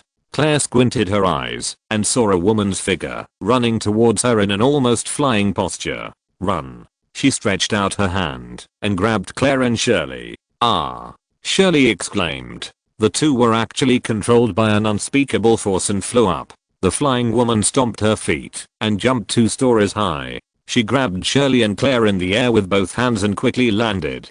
Her slender arms grabbed the two girls, one big and one small, and she ran without any effort. Thank you, I'm Claire." Shirley Claire had never seen such an inhuman scene. Someone could jump 2 stories high and throw people into the air with a wave of her hand. "I'm Alice. Someone is chasing you?" Claire couldn't believe it again. Alice, who had such power, was actually being chased. "Claire, look behind you." Shirley pointed to the back. It was a 3-meter tall giant carrying a rocket launcher, chasing after them like a tank on the ground. Whatever it encountered on the road would be easily torn to pieces by it. The one that blew up the helicopter must be this huge monster. "What is that?"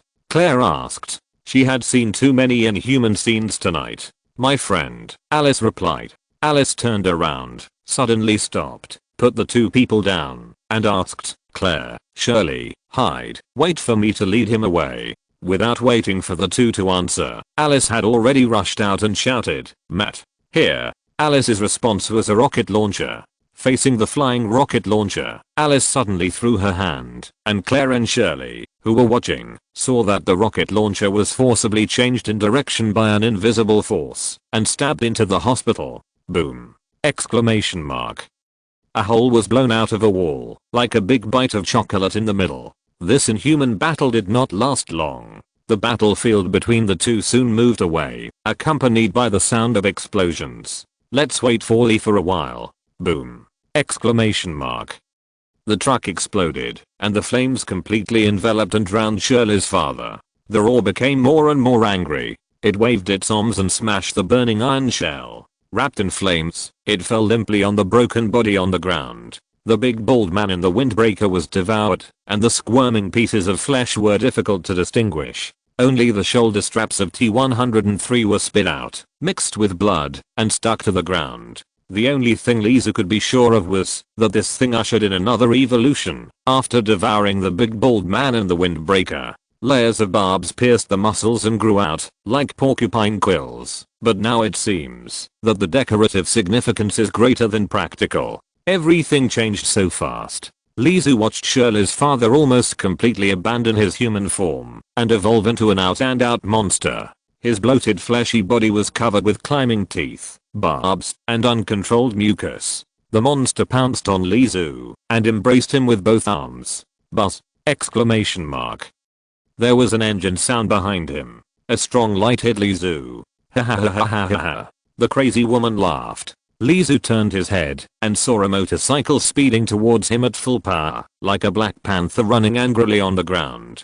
Get out of the way, the laughing woman screamed. He subconsciously rolled to the left and watched the motorcycle fly over his head. The woman in hot pants and pink and blue ponytails half crouched on the speeding motorcycle. She let go of the handlebars and grabbed a baseball bat in her left hand. She pushed the motorcycle hard with her toes and jumped. Then, in the posture of a woman diving, she jumped back away from the motorcycle that was flying towards the monster. Snap! The combat boots wrapped around her ankles fell to the ground. Dang dang dang, she was still humming a celebratory tune, as if congratulating herself for her perfect backflip after jumping off the car. On the other side, the motorcycle smashed into the monster with its arms outstretched like a cannonball. The weight and acceleration of the motorcycle drove hard into the monster's chest, like a blunt axe, smashing the monster to the ground. Boom. The ground was shaking. Shoot. The woman swung her pink and blue ponytails and looked at Lizu. Isn't your shooting very accurate? Lizu raised his hand and aimed at the motorcycle's fuel tank. Bang. The muzzle sprayed flames, and the motorcycle held in the monster's arms exploded instantly. The flames enveloped it again, and this time the explosion was far more damaging than the truck's collision. She grabbed the baseball bat, walked in front of Lizu in a cat-like manner, and held out the baseball bat. Lizu was stunned, but still grabbed the baseball bat and stood up with the help of the force. You can call me Harley Quinn. Lizu looked at the white foundation on the other person's face and the red lips, which looked very much like the Joker on a playing card, and really deserved the name Harley Quinn. I'm Lizu. Chapter 212 Gathering. Ah, your name is Lizu. Harley Quinn seemed to have heard something unbelievable. Oh my god. Shouldn't it be Toyman, Legion Bad Guy, Barbie Boy? What is that? Hasbro's hot selling toy series? Lizu was a little helpless. It was obvious that Lizu was the name of a normal person. He felt his palms were a little sticky. He looked at Harley Quinn's baseball bat and found that it was covered with blood. We should go. Lizu looked at the motionless monster on the ground and said to Harley Quinn, it's not so easy to kill. It will stand up again. Alas, it's too late. Harley Quinn sighed regretfully and carried the baseball bat. She didn't refuse Lizu, and the two left quickly together. Lizu asked, do you know him? Harley Quinn grabbed the pink hair on her shoulders, gently twisted her fingers, and said, his name is William Birkin, a scientist. I really can't understand why he wants to turn himself into this. He was injected with the T-virus? Lizu didn't think that ordinary infections would turn him into this. T-virus? Haha. Harley Quinn laughed. Of course not. It's G. Lizu shook his head. A T-virus can turn people into zombies. If a G-virus appears, will everyone be like Dr. William? If the whole world is full of that thing, there will be no living space for humans. Haha, you actually consider the living space for humans. Harley Quinn listened to Lizu's words as if she heard a joke. She held her belly and laughed for a while. She cleared her throat again. You shouldn't say, since someone wants to take our job and be a villain, we have to be superheroes. Someone has to turn the world upside down or save the world. Do you know me? He didn't care about the crazy talk. He heard Harley Quinn's recognition of him more than once from her words. They seemed very familiar. Harley Quinn shook her head and swung the bat in her hand. Pop! The watermelon exploded. A zombie who tried to rush from behind was hit in the head, and the headless corpse staggered to the ground. I don't know you well. Harley Quinn said nothing more. Going forward, it was a familiar place, a gas station after the explosion. However, it was already past midnight, and many of the zombies gathered nearby had left. Bang, bang, bang. Rapid gunshots were heard. A large group of zombies gathered ahead. Lizu saw the policeman who was surrounded by zombies and was about to die in the mouth of the corpse. It's great to meet you. Leon looked at Lizu in surprise. As soon as he relaxed, a zombie pounced on him. Leon quickly held the zombie's chin to prevent it from opening. Bang! Lizu simply shot the zombie's head with one shot, and the head exploded. The dirty and smelly blood mixed with brain matter splashed on Leon's face. Leon pushed the corpse away and had no time to wipe the blood off his face. He immediately shot and blew up the heads of the two zombies who tried to approach. With Lizu shooting, the outer zombies surrounding Leon immediately changed their targets and walked towards Lizu, and Leon's pressure was greatly reduced. With external help, he would not die like this, and Leon breathed a sigh of relief. Lizu looked at Harley Quinn. This crazy woman had no intention of saving people. He said to her, "I have to save people. Can you go to Spencer Memorial Hospital? My two friends, Claire and Shirley, are there." Even when she saw Leon being surrounded by zombies, she was still humming her own song. Upon hearing the proposal, Harley Quinn's eyes lit up. "Of course. I never refuse a gentleman's request." Lizu rushed forward the moment Harley Quinn nodded in agreement. He grabbed the gun with both hands and fired continuously. One zombie after another fell down with a headshot. In addition, Leon was also fighting back. It took only 7 or 8 minutes to quickly clear out the 20 or 30 zombies. "Luckily you're here." Leon breathed a sigh of relief. He finally had the chance to raise his hand and wipe the blood off his face with his sleeve. He looked behind Lizu again and found that the familiar figure was gone. "Where's Claire?" Lizu said helplessly. "We were forced to disperse. There are a lot of weird things in this city. They should be near Spencer Memorial Hospital now." As he was talking, Lizu turned around and found that Harley Quinn had not left. After a short time together, he also got to know Harley Quinn a little bit. For a weird person, nothing is more important than fun. "Boys, we are in trouble." Harley Quinn was holding a baseball bat, and her face was painted with colors, and no expression could be seen. There was a rare solemnity in her voice. Snap! A figure on all fours fell to the ground. Snap, snap, snap, snap. 5 in a row. Exposed brain, alienated forelimbs, and twisted tongue. Liquor. It's an old friend. Lizu took out the magazine, and there was still a bullet. What was really unexpected was that these guys hadn't left yet. "I still have some." Leon stuffed the pistol and ammunition over. "Search." Lizu took the gun. He remembered that Leon seemed to be very thrifty. Pistol, baseball bat, bulletproof vest, facing 5 monsters. There is no chance of winning. The impulsive Harley Quinn did not take action immediately, which was enough to show the seriousness of the situation. However, this group of old friends did not intend to live in peace with Lizu. Swish! A bullet tore through the night sky and suddenly stabbed down, hitting a liquor. The flames exploded. Not only the people were startled, but also the remaining 4 liquors shrank. Ta-ta! A figure wrapped in a windbreaker walked out of the darkness, and when she walked to the burning body of the liquor, she dropped the rocket launcher. It was the mysterious woman who saved Lizu in the parking lot a few hours ago. "I saved you." Twice she raised 2 fingers, twisted her hips, stepped on the cat steps of high heels, and walked towards Lizu seductively.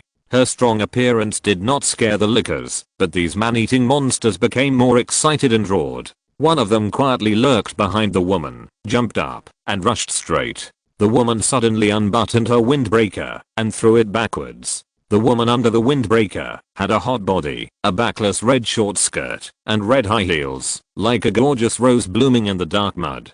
Full of temptation and deadly, the windbreaker opened up in the wind and wrapped around the licker who pounced on her. She turned sideways, pulled out her pistol and fired quickly. There was something hidden in the windbreaker, and it exploded instantly when the bullet hit it. The flames burned the windbreaker and fell heavily to the ground. Another licker was killed. There were 3 left, and they still had 4 people. No, there were 2 left. Harley Quinn had already pounced on one of them at some point, hitting it with a baseball bat. She rode on the back of the licker and pulled out a pistol with gorgeous neon colors. The colors reflected the firelight, and you could see the small diamonds attached to it. The muzzle of the gun was against the monster's head and fired several shots until its head was smashed into a pool of mud. As for the last 2, they did not attack forcefully. They seemed to have sensed something and retreated in fear. Chapter 213. Beauty Trap. Boom, boom, boom.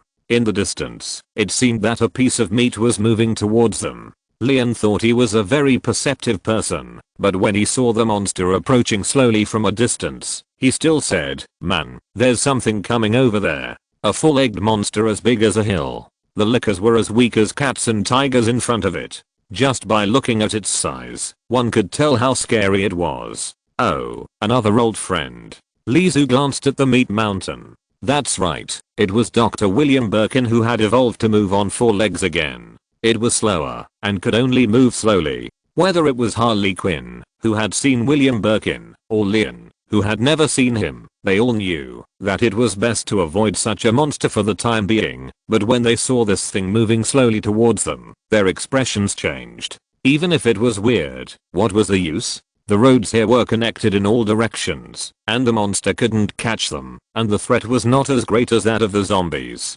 Dr. William Birkin, who appeared so easily, was ignored. The mysterious woman had already walked in front of Lizu, and a fragrance mixed with the night wind penetrated Lizu's nose. She took off her sunglasses, revealing a pair of black eyes. Asian woman's face. Beautiful woman. She stared at Lizu and said, "You have been to the hive. You want me to accompany you to the hive?" Lizu lowered his head and looked into her eyes. They were almost face to face and could hear each other's slight breathing and smell each other's scent. "I saved your life twice. I also have conditions." The two stared at each other's eyes, unable to see other people, and didn't care that they were on the battlefield at this time. What's your name?" Lizu asked. "TSK. The Harley Quinn in the distance pouted unhappily. Instead, Leon looked at Harley Quinn and then at the woman in red. A crazy woman who knows Macube so well, and a sexy and wild red rose. Normal men know which one is more attractive. Ada Wong. She smiled lightly, as if there were thousands of styles hidden in it. "Ada Wong, I'll accompany you to the hive." Lizu agreed very happily. "Vulgar honey trap," Harley Quinn muttered disdainfully. On the contrary, Leon wanted to watch the show, while watching the monster approaching slowly, not knowing what to do. Lizu suddenly turned his head. "What's the matter?" Although he had never heard of the hive, he knew that the place was definitely not simple. Claire and the others are near Spencer Memorial Hospital. Go there to find them. He had something to do, so he could only entrust Claire and Shirley to others. "I will." Leon nodded after hearing that. Coming to Raccoon City to work was over, and escaping the city was the most important thing, but he wanted to be with Claire when he escaped. He saw that Lizu promised Ada Wong to go to a place called Hive. He didn't know whether this journey was full of danger or ambiguity, and he didn't know how to ask for it. He could only hesitate and said, "You too, be careful." Lizu waved to Harley Quinn and followed Ada Wong into the darkness. Only Leon and Harley Quinn were left at the scene. "Do you know how to get to Spencer Hospital?" Harley Quinn looked at Leon. Although her figure was as hot as Ada Wong's, the makeup on her face was really hard to compliment. "Spencer Memorial Hospital," Leon corrected. He saw that Harley Quinn was not worried about Lizu at all. "Just now, I saw that the two of them came together. Aren't they companions?" she urged excitedly. "It's good to know. Let's go. If we go too late, they may run away." Professor William Birkin was still crawling slowly on the ground. In this open ground, too rapid evolution may not be a good thing.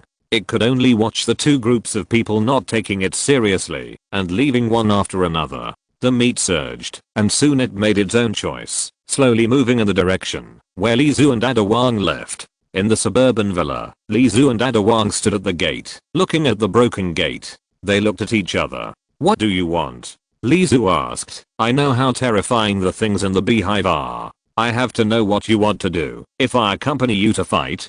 He didn't look like he was confused by beauty. Ada Wong stepped into the hall of the villa, her high heels tapping on the ground, making a crisp sound. She looked back at Lizu, who was still standing at the door, took out a certificate and gently threw it to him. Lizu caught the certificate, which still had body temperature and a light fragrance. FBI? Instead, it was the content on it that made him more concerned. Ada Wong stared at Lizu's eyes seriously. "After the crisis broke out in Raccoon City, the news has been blocked. I was ordered to find the criminal information of Umbrella.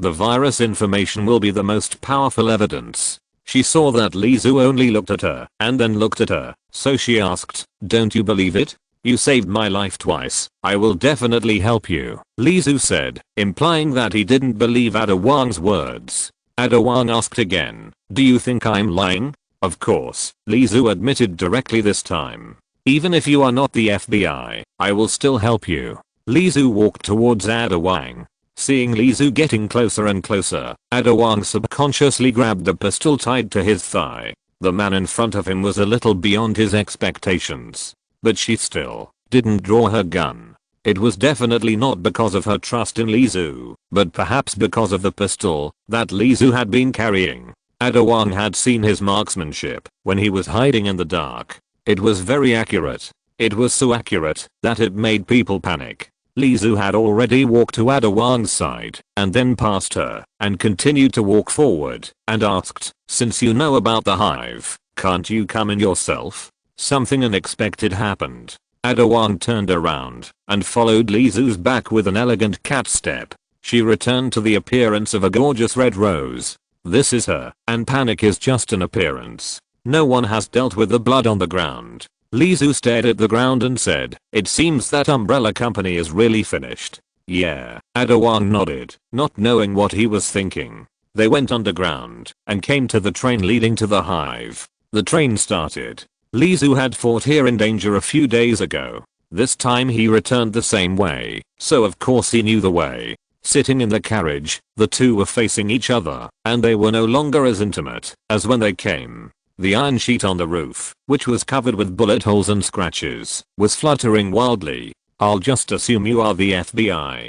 In this quiet atmosphere, Lizu suddenly spoke. Ada Wong looked up at him, and the two pairs of black eyes collided. Lizu did not keep him in suspense. He said, since you can investigate the Umbrella Company, you can definitely investigate me. Investigate you? Ada Wong turned her head and looked at the tunnel through the broken iron door. The tunnel was pitch black, with no scenery. She retracted her gaze again. Lizu, a member of the World Environmental Protection Organization, has participated in many protests and parades, and has recently been active near Raccoon City for some special reasons. Your marksmanship is not listed in the information. Ada Wong looked at Lizu, but her eyes separated from his. Not only do you find it strange, I also find it strange. Lizu pinched his arm, which was skinny and without meat. His words made Ada Wong stunned. It's not like she hasn't seen suspicious people before, but she doubted whether there was something wrong with her. Could it be that the man in front of her was a lunatic? Chapter 214 Not One of Us. With inexplicable thoughts in mind, the two people on the train were very quiet. It was just that Ada Wong looked at Lizu less frequently, but Lizu looked at her more frequently. Soon, the train arrived at the gate of the hive. Ada Wong got off the train and quickly pulled out her gun. What happened? Lizu asked when he saw her so nervous. But when he got off the train and saw the road ahead, he suddenly understood why Ada Wong was nervous. It was very clean. The hive was very clean. The piles of zombies that he had killed, even those killed by the big bald man and the windbreaker, were all cleaned up. There are more people coming. He raised the gun and held the gun with his left hand. He looked at Ada Wong and found that her expression did not change. Doesn't this mean that she knew it a long time ago? Did she know that someone had entered the hive a long time ago? Or, for a moment, Lizu felt that he could not see through this woman anymore. She appeared twice and saved the situation every time, as if she knew everything. Go get something. Ada Wong did not say much, but turned to look at Lizu. Don't you know where the things are? I don't know where the things are, but there is a little know-it-all here. Lizu smiled easily. At present, at least the zombies have been cleaned up. Is it safer for him to come in soon? Ada Wong nodded gently. She walked side by side with Lizu, and she really chose to trust Lizu. Having escaped once before, Lizu was naturally familiar with entering the hive again. Moreover, there was no zombie group chasing him this time. It was like strolling in his own garden. After a short while, they came to the mainframe room of the Red Queen. This place has also been cleaned up. Lizu looked at the clean tunnel. The group of companions of Lane died here and were cut into very neat pieces of meat. He adjusted his throat and coughed twice. Ahem. Red Queen. Old friend is here. At least I didn't dismantle your mainframe when I left, he shouted. After a few seconds, a virtual figure slowly appeared in front of the two. Artificial intelligence? It seems that it is not the first time that Ada Wong has seen this kind of technology. However, she did not expect that the little know-it-all mentioned by Lizu turned out to be the artificial intelligence of the umbrella company. She knew that artificial intelligence only follows procedures. Red Queen looked at Lizu. Although the two living people present knew that Red Queen's eyes were the cameras on her head, they still couldn't help but pay attention to the virtual little girl's eyes. Because she really looked like a living person. How do you get to the place where the viruses and data are stored? Otherwise, I will go in and smash your host. Ada Wong thought Lizu would say something, but she didn't expect him to threaten as soon as he came up. That's artificial intelligence. Will threats be useful? Red Queen was not afraid of threats at all and said dryly, authorization is required. All the people in the hive are dead, and all the people in the umbrella company on the ground are dead. There are not many living people in Raccoon City. Who can authorize you? Lizu set up his posture, as if he was ready to reason with the artificial intelligence. How can a computer reason? Is a computer afraid of threats? Could it smash the host? Lizu said to himself, why do we have to use this trick, after going around for so long? Unexpectedly, the Red Queen suddenly flashed, and part of the light on her body was cut off, but it quickly recovered, and she rested her body. Received the order, executed the plan, released the mass-produced T-103, and cleaned up the hive. The Red Queen suddenly spoke mechanically, completely different from her previous easy-to-talk appearance. Received the order, executed the plan, released the mass-produced T-103, and cleaned up the hive. She repeated it mechanically again. The Red Queen's shadow disappeared, and then the corridor in front of her lit up with a laser net. If you force your way in, the result is self-evident. The entire hive began to flash red alarm lights. Go. King Ada shouted at Lizu, turned around and ran. T-103. Lizu suddenly remembered the big bald man in a windbreaker, who had been chasing him all the way. He recalled what the Red Queen said, is he a mass-produced one? He thought it would be good if the hive had a few. The two escaped from the hive unimpeded, and when they arrived at the station, they saw 4 big bald men in windbreakers in front of them. They were dressed exactly the same. Lizu, who could chase anyone, had no way out, and now 4 of them suddenly appeared, and each of them had a different weapon in his hand. Counting from the leftmost one held a Gatling gun in his right hand, the second one held a rocket launcher, and the third one had a big can on his back, holding a flamethrower. The fourth one only held a large alloy steel knife in his hand, which looked like a door panel, but it looked as light as a straw stick in his hand. Go back. Lizu ran back, and King Ada was not slow either. The two of them fled back the same way. However, when they turned a corner, they found that the Red Queen had closed the door. It was a dead end. There was only a wall between them, and the bald man in the windbreaker outside. Did they really become a beehive to die? The moment they saw Lizu, they were ready to take action. The Gatling gun opened fire. In this closed underground space, the gunshots hit the wall and bounced back, making people's ears hurt. A wall was torn apart by bullets and turned into a hornet's nest. Hearing that the gunfire outside had stopped for a while, Lizu breathed a sigh of relief. He turned his head to look at the woman in the red dress beside him. Her breathing was a little disordered, and she seemed to have lost her composure in the face of the 4 monsters outside. Lizu grinned and was about to speak when he suddenly heard King Ada shout, "Run outside." Although the bullets outside had stopped, going out at this time would only make them be shot into a hornet's nest. Lizu looked out through the hornet's nest hole on the wall. His eyelids jumped, and he immediately ran out without hesitation. Just as they were running out, a rocket passed by them. Boom! Exclamation mark. The heat wave came from behind, pushing their backs and knocking them out. Cough cough. Affected by the explosion, a person was blown upside down, and Lizu couldn't help coughing up blood. Suddenly, there was a gust of wind from the top of his head. Every gust of wind in the narrow space had its own intention. Lizu looked up and saw a bald man in a windbreaker carrying an alloy door panel coming over and chopped it off with a knife. Lizu gritted his teeth and rolled over. Boom. The door panel fell to the ground. The sharp blade cut the floor in half. A lot of slag flew out, and his face hurt. There were 4 people here, and the space was narrow. Li Zu and Ada Wang were already dizzy from the explosion. They were about to die under the fist of the bald man and the windbreaker. Suddenly, the bald man who was besieging them paused. Li Zu got the chance and immediately jumped up and rushed to the bald man and the windbreaker, who was closest to him. He knew that he could not compete with the other party in terms of strength, but he grabbed the bullet on the other party's waist with a flick. Got it. But at this moment, a big slap came down. Li Zu had seen with his own eyes that those monsters with 4 legs on the ground and spitting out snake-like tongues were easily torn to pieces. A slap was enough to make everyone who knew him no longer recognize who he was. Bang! The bald man next to him suddenly punched and helped Li Zu out. The 2 bald men pinched each other. One of us? He was surprised. But before he could be surprised, the 4 confused bald heads suddenly turned their heads and looked at Li Zu. His face changed. It seems that they are not one of us.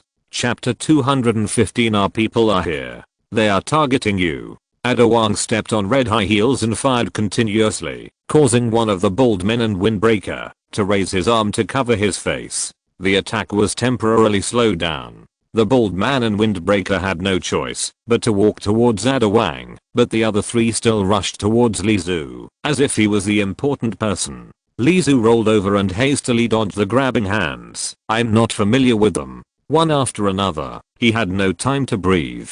Although these bald men were not fast, they could still be avoided if they tried hard to dodge, but at the moment, first, they were trapped on the train platform at the entrance of the hive, and there was not much space to escape. Second, Li Zu was very weak and had no endurance. After a few rolls, he was sweating all over and his calves were shaking. He had already tried his best to survive until now. I don't have the energy to talk anymore. What should I do? Li Zu suddenly turned around and ran towards the train. He knew that Ada Wang still had some strength left, and it seemed that now he could only hope that this mysterious woman could help him.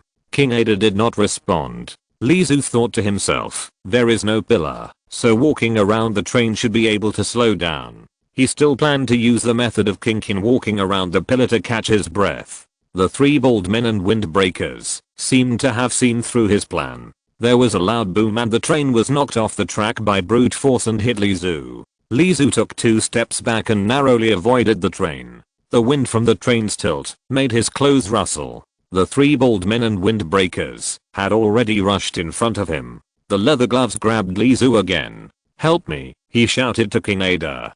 King Ada, who was only chased by a big bald man and windbreaker, looked relaxed. She said, then you owe me 3 lives. Hurry up. Li Zu used his strength and rolled over again, but the second hand that reached out still grabbed his calf. His calf was immediately like falling into an iron clamp and could not move. The pressure kept increasing, and he would soon break one of his legs.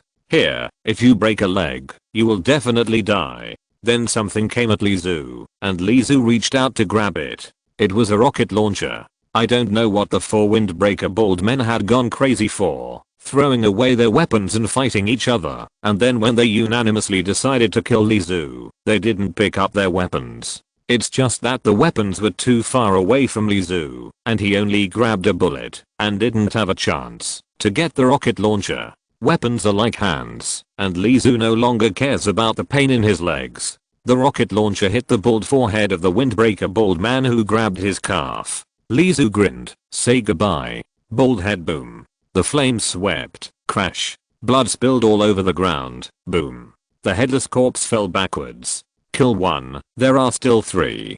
King Ada didn't expect him to be so decisive. The danger of using a rocket launcher at close range is self-evident. Just now, they were far away and were blown away by the heat wave of the explosion. What's more, the explosion was so close that almost half of Li Zu was wrapped in the flames of the explosion. His Li Zu also fell to the ground and was thrown on the platform. He could still scream in pain, but he was not dead yet. King Ada glanced at Li Zu, but his fist hit her again, so she had to look away and quickly retreat. Li Zu twisted his body and limped, trying to stand up with the power of the rocket launcher, but he had no strength left. The bald man in the cloak took 9/10 of the cannon, and Li Zu took the remaining 10th after the spread, but even so, it was enough to seriously injure him. One leg was lame, and there was no meat left. The bones were white and the tattered cloth stuck to the pants. There was also the smell of burning and meat. One of the companions of the bald man in the windbreaker died, but it had no effect on the remaining 3. Even the bald man in the windbreaker, who was chasing King Ada, let her go and rushed towards Lizu. It seems that I'm really dead this time. He didn't move. He felt very relaxed. Without the power to resist, everything was simple. Just wait to die. Rumble, rumble, rumble. There was a big noise overhead, like an earthquake, but also like something was rolling. The speed was very fast, like a flash flood. When I heard the sound, it was too late to hide. The next moment, a massive meat rushed to the station. In an instant, the train that fell to the ground was wrapped by the massive meat and melted into the meat.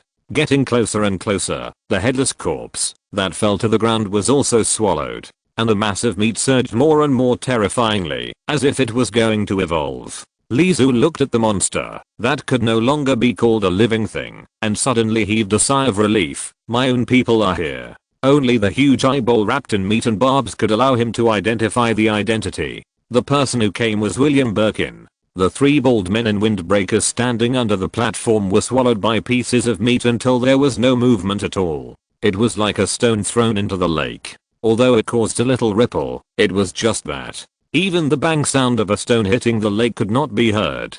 King Ada quickly jumped onto the platform and escaped.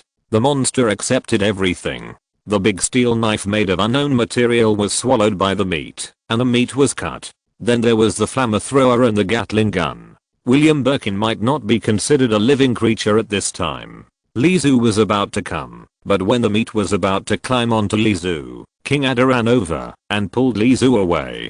The 2 of us could only survive for a while. Wait to die. King Ada dragged Lizu to the corner of the wall, and together with him, they leaned against the wall that was beaten into a hornet's nest, unwilling to resist. Both King Ada and Lizu knew that facing this monster, they had to run away. But the question was, where to run? Just like the problem on land before, the monster evolved by William Birkin was not a threat on the ground because it ran very slowly, as long as it was not blocked in a corner. But now Lizu and the others were in an underground beehive. The back was already a dead end. In the closed underground space, the seriously injured man and the woman in red leaned against the wall, quietly watching the surging flesh that devoured everything. If he were to paint, he would probably draw a strange picture named Tranquility. Die in silence. In this strange tranquility situation, you can still run, Lizu suddenly said, using the last bit of strength in his right hand to hand the bullet on his body to Ada Wang. Ada Wang frowned slightly and looked at the bullet. You can't kill him, no need to kill it. Blow up the back. Lizu moved his neck and gestured back. The doors of the umbrella company are all special. If there are 3, they are still useful. She still took the bullet. Then hit the wall. Lizu reluctantly raised his hand and knocked on the wall behind him that looked like a hornet's nest. The rocket launcher could not break the door, but it could break the wall. The sea of flesh was right in front of him, getting closer and closer. William Birkin, who was not picky about food, didn't mind eating 2 living creatures. Ada Wang stood up, threw the bullet into the closed corridor, and fired. Boom. The wall shook and a hole appeared. Thank you Park Xiao and Liunian for the 100 starting coins reward, and thank you Shuaya 160,911,210,901,616 for the 1000 starting coins reward. Chapter 216. Lizu is dead. Ada Wang supported Lizu and crawled into the hole. They returned to the hive again. The 3rd time they came uninvited. The first time, Lizu and Alice and others broke in. There were zombies everywhere, and they couldn't kill them all. Many people died here. Perhaps because of this break-in, a huge crisis broke out in Raccoon City. The 2nd time, Lizu and Ada Wang came in together, wanting to find relevant information about the umbrella company and collect evidence of crimes. However, the hive they saw had been cleaned up long ago. There are still people here. The 3rd time was not long after the 2nd time. I didn't expect there were still people here. No, I should say that there have always been people here, hiding in places where zombies can't see. Lizu looked ahead and pulled the corner of his mouth. The mercenary team wearing combat uniforms and the umbrella logo on their shoulder badges was also called the security team. They lined up in a row, and more than a dozen people formed a circle, pointing their guns at Li Zhu and Ada Wang. No, the guns bypassed Ada Wang, and their target was Li Zhu. You lost again, a voice came from a distance. The mercenary team split into two paths, and a middle-aged man in a suit came up to Li Zhu. He smiled and looked up and down at Li Zhu, as if he was looking at a dog that had lost its home. It seemed funny to see Li Zhu trying his best, but finally falling into his hands. "Don't you have any questions?" the middle-aged man asked. "To be honest, for a madman like you who is fearless, I'm happiest when I push you to the brink of despair and reveal the answer to the mystery and look at your surprised face. I do have questions." Li Zhu's eyes were not on the middle-aged man, but on King Ada. Everyone thought he would roar in anger and even question why people who had shared hardships became enemies. Looking at the current situation, King Ada and the middle-aged man belonged to the same camp. King Ada did not seem to want to explain and looked at everything in front of him coldly. Li Zhu suddenly asked, "We still have to settle our transactions, right?" "Transaction?" The middle-aged man frowned, but soon relaxed. "How can the transaction continue when Li Zhu dies?" Ada Wang said nothing, but Li Zhu nodded, as if he had received an answer.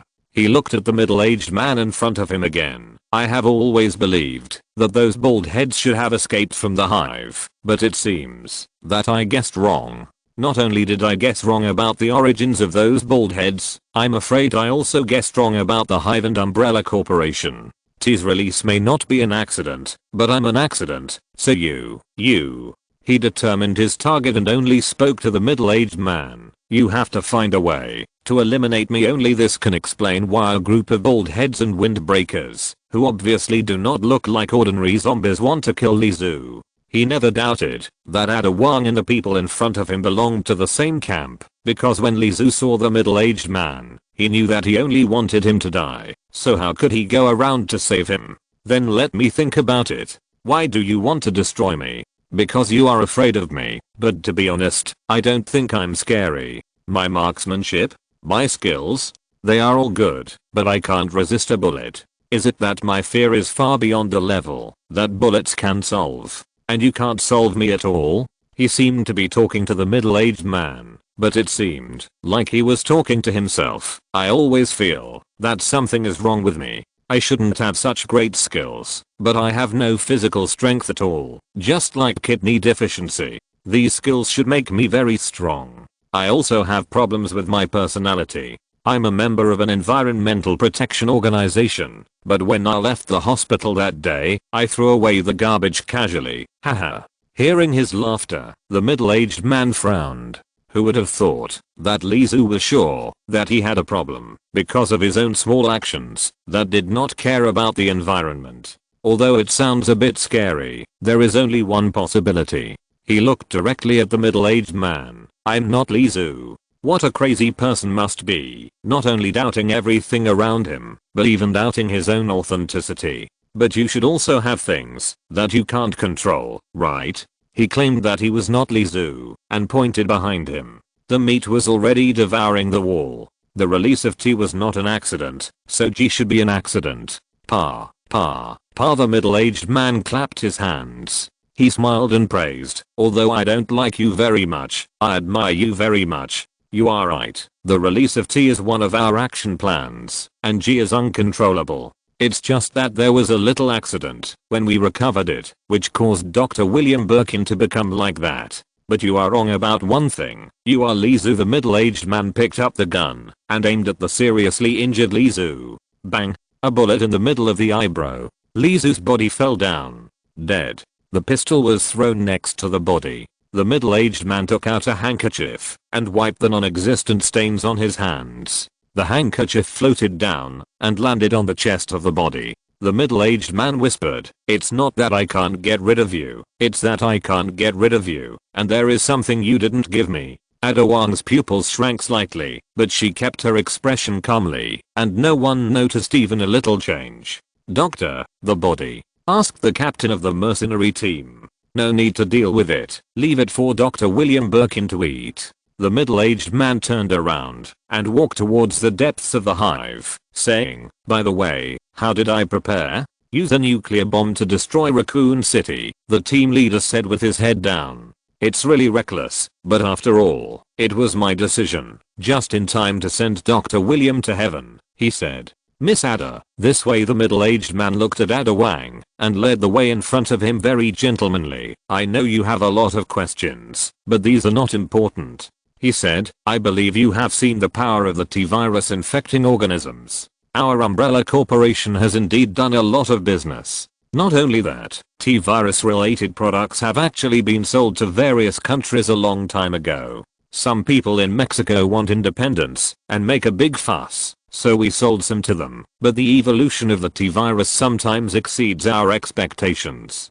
Some T data is very interesting. I know that Miss Ada, you are best at data related work. The Umbrella Company wants to recycle the things it has sold. Ada Wang heard a lot of secrets, but she only asked what she needed to ask.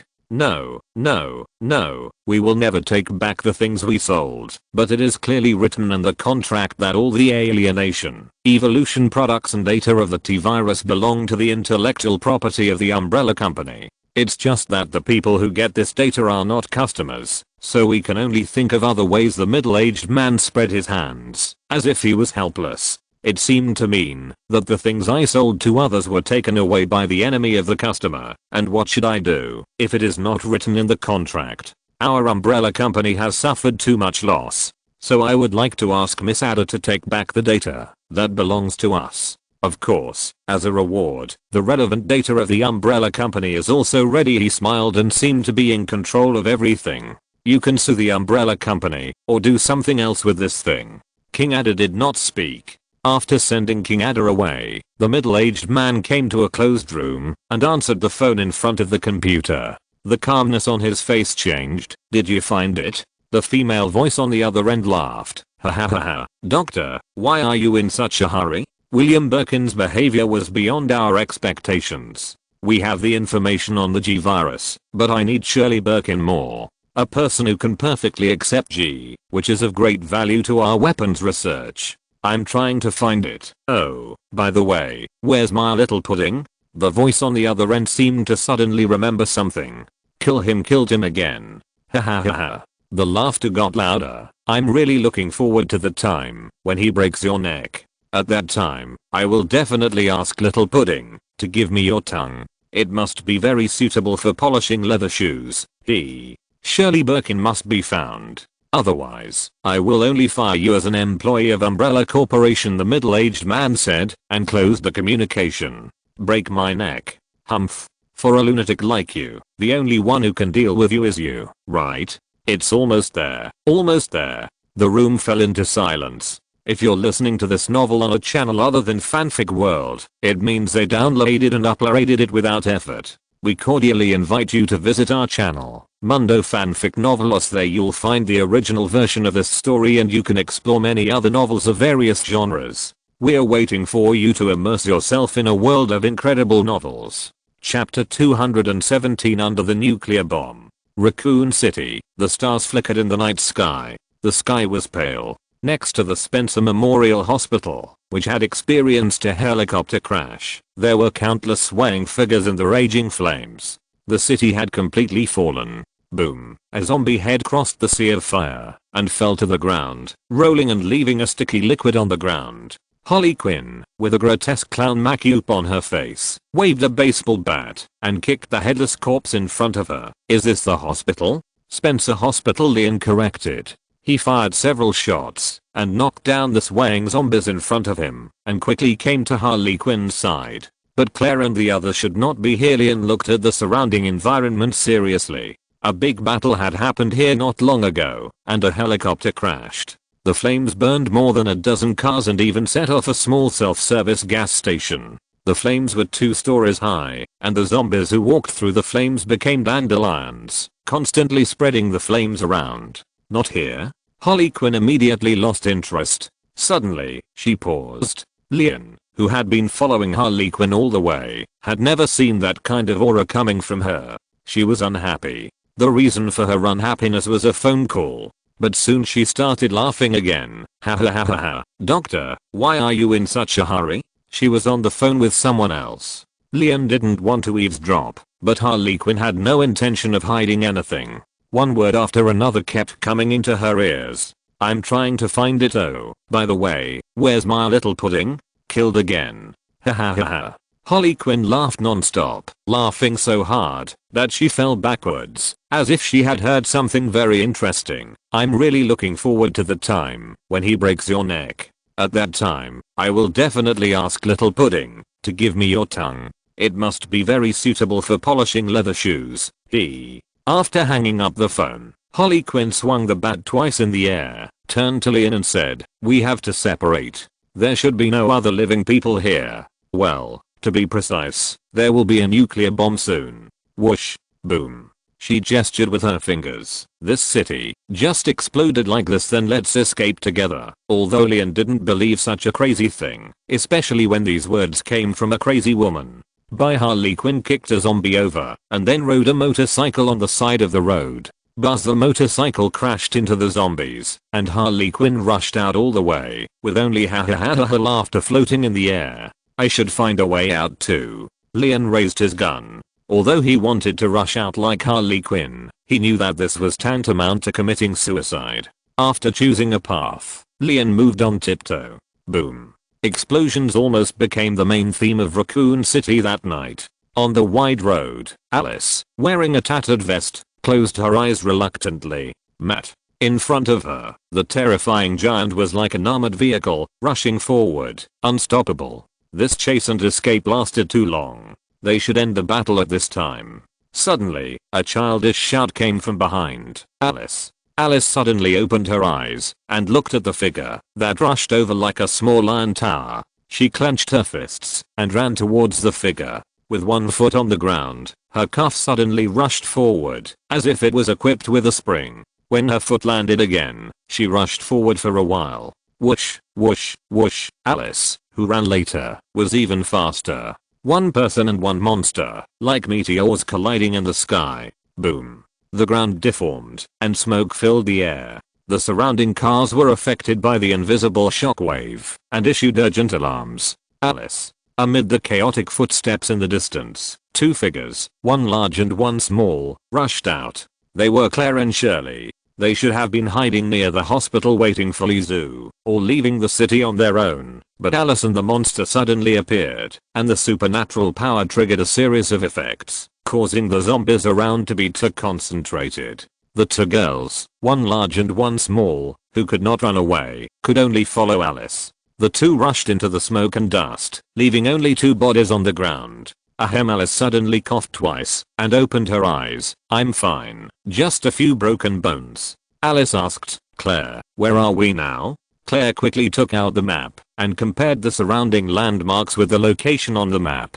She frowned. "We seem to be back in the center of Raccoon City." In the center of Raccoon City, one was injured, and a little girl, and Claire could not escape alone. "There is another way to get out," Alice said, pointing to the building above her head. "Helicopter. No matter how dangerous the ground is, flying from the sky will be no problem. Maybe there is no up there."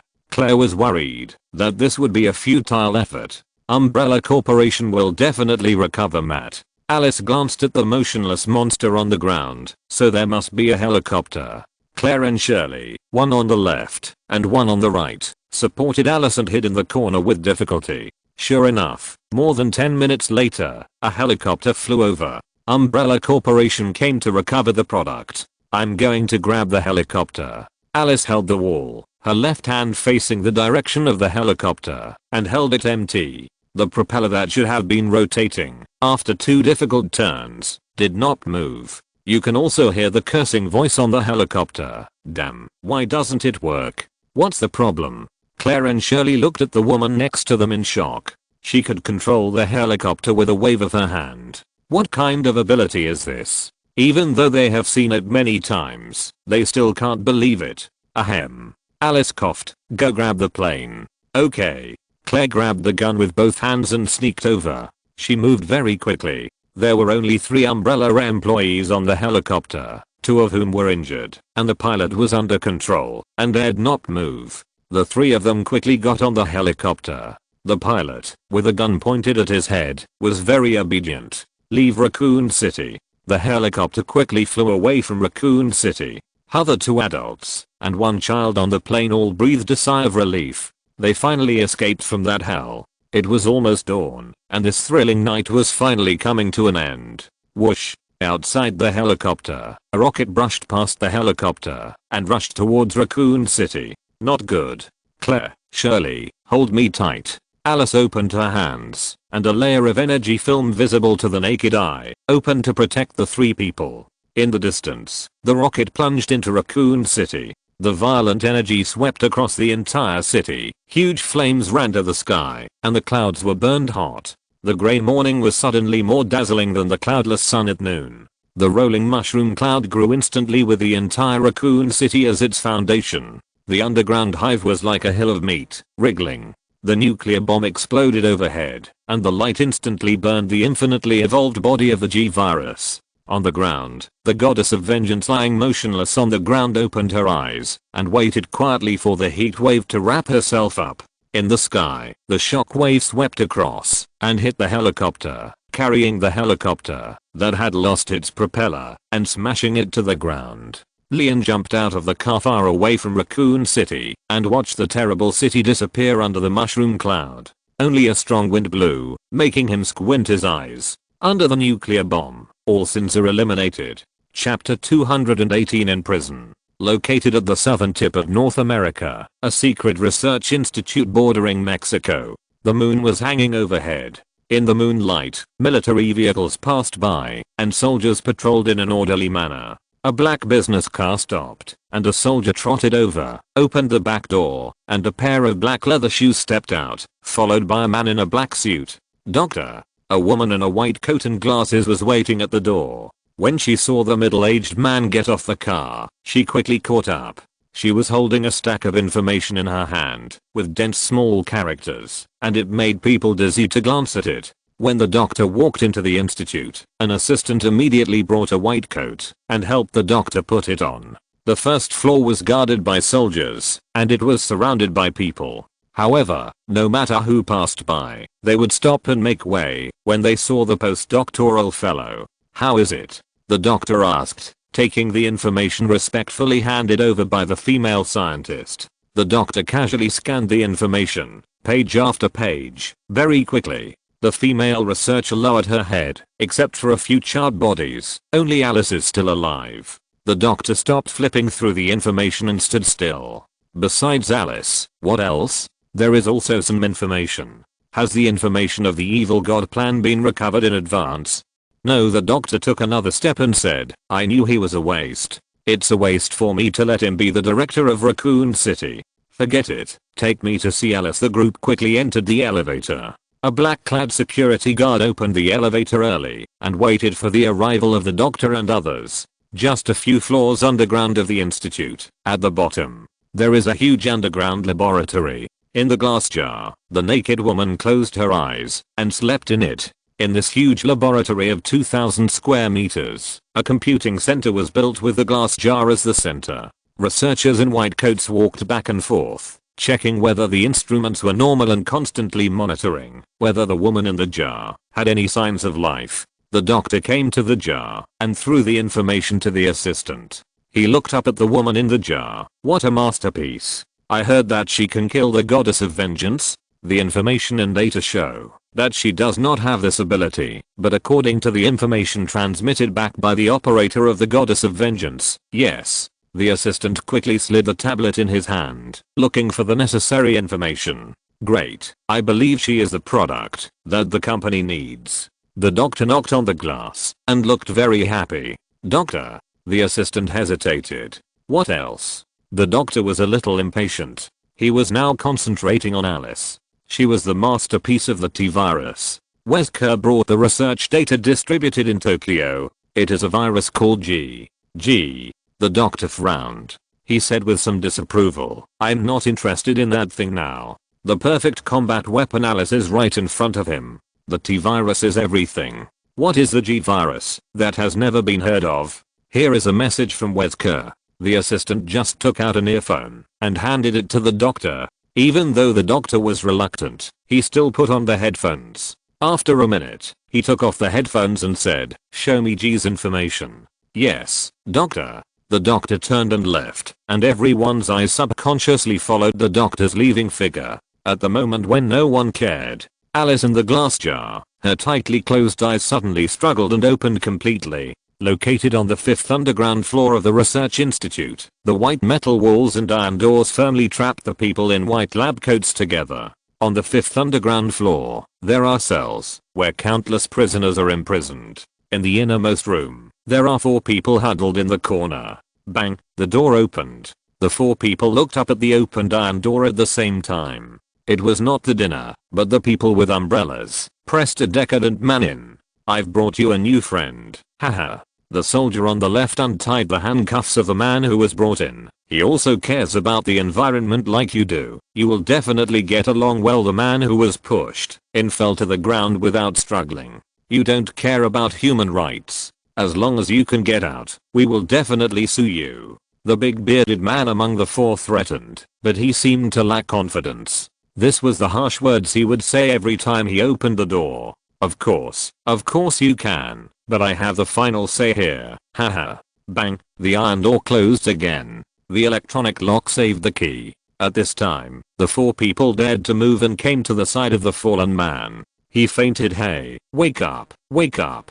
Do you think he looks familiar?" the big bearded man asked. "He's awake." Seeing the man open his eyes, the big bearded man in the other 4 smiled happily. "God bless you, you're awake." Although the awakened man opened his eyes, his eyelids drooped, and he looked listless. "I'm Beaufort." The bearded man introduced himself. "They are Eugene, Jody, and Houston. Have we met somewhere?" The man rolled his eyes and leaned against the wall weakly. "I'm Lizu." "Lizu? You must have recognized the wrong person." Beaufort shrugged, but it was obvious that he was the most talkative of the 3. "I heard them say that you are also from an environmental organization." "Me?" Lizu shook his head weakly. "I can't remember, it seems." The thin Eugene looked to be of Latin American descent, and he spoke a little softly. "No matter what we did before, I'm afraid that my ending will be the same here." "Same?" Lizu seemed to be a little interested. Beaufort nodded, with a big beer belly. "We all offended the Umbrella Corporation. There were 20 people in this room, but now there are only 5 of us. Do you know why?" He answered himself without waiting for Lizu to ask. "Because the others were arrested for human experiments. Umbrella Corporation is studying biochemical weapons." This time it was Lizu who spoke. "I remember. I was arrested because I tried to expose Umbrella Corporation." "We are fellow travelers," Houston said sullenly. "I think so, but I really have no interest in saving the world." He looked lazy and didn't look like an ambitious young man who was ready to go against Umbrella. The conversation soon became quiet. Beaufort was a chatty person, but he saw Lizu's lazy appearance, and after chatting a few words about random things, he shut up and didn't say anything. Chapter 219 On the way to escape. After a few hours, the room was completely quiet. Apart from the steady breathing, no more extra noise could be heard. Here, the freedom and human rights advocated by this land were all jokes. Waiting for death honestly might be a good way to survive. Suddenly, the panicked footsteps woke up the 5 people who were almost asleep. Bang, bang, bang. There were sporadic gunshots. It could be heard that the battle started suddenly, and the people on this floor had no time to prepare. After the gunshots, there was naturally an alarm. The rapidly flashing red light shone into the cell. Lizu's face was reflected, sometimes bright and sometimes dark, sometimes red. Lizu stood up, walked to the iron door, and heard the panicked voice outside. "Something is coming up from the 6th floor." The owner of the voice hadn't said a few more words before he suddenly screamed, "Ah!" Lizu did not open the door immediately, but turned to look at his 4 cellmates. The 4 of them also heard the noise and stood up, looking at the door with a crack in their eyes. Lizu hesitated and grabbed the door handle, pushed open the door, and walked out. Outside the door, the fully armed soldiers responsible for defense all lay down and did not move. In the distance, there was a naked woman's figure, walking farther and farther in the flickering light. She seemed to be carrying a deadly poison, and the soldiers lay down one by one as she walked along. Someone shot at her, but the bullets could not stop her from moving forward. This is an opportunity. Go. Beaufort, who followed out of the door, howled excitedly. The doors of other rooms were also opened, and the prisoners who had been imprisoned for a long time poked their heads out. After seeing the bodies of the soldiers on the ground, they shouted excitedly, knowing that their chance to regain their freedom had finally come. They followed in small steps, spontaneously chasing forward, chasing the figure of the woman. The woman helped them escape from here, and it was safer to follow her. Hey, hurry up. Beaufort stopped and waved when he found that Lizu didn't catch up. After all, they were in the same room. But there were also many people rushing out of other rooms, and the crowd pushed Beaufort forward.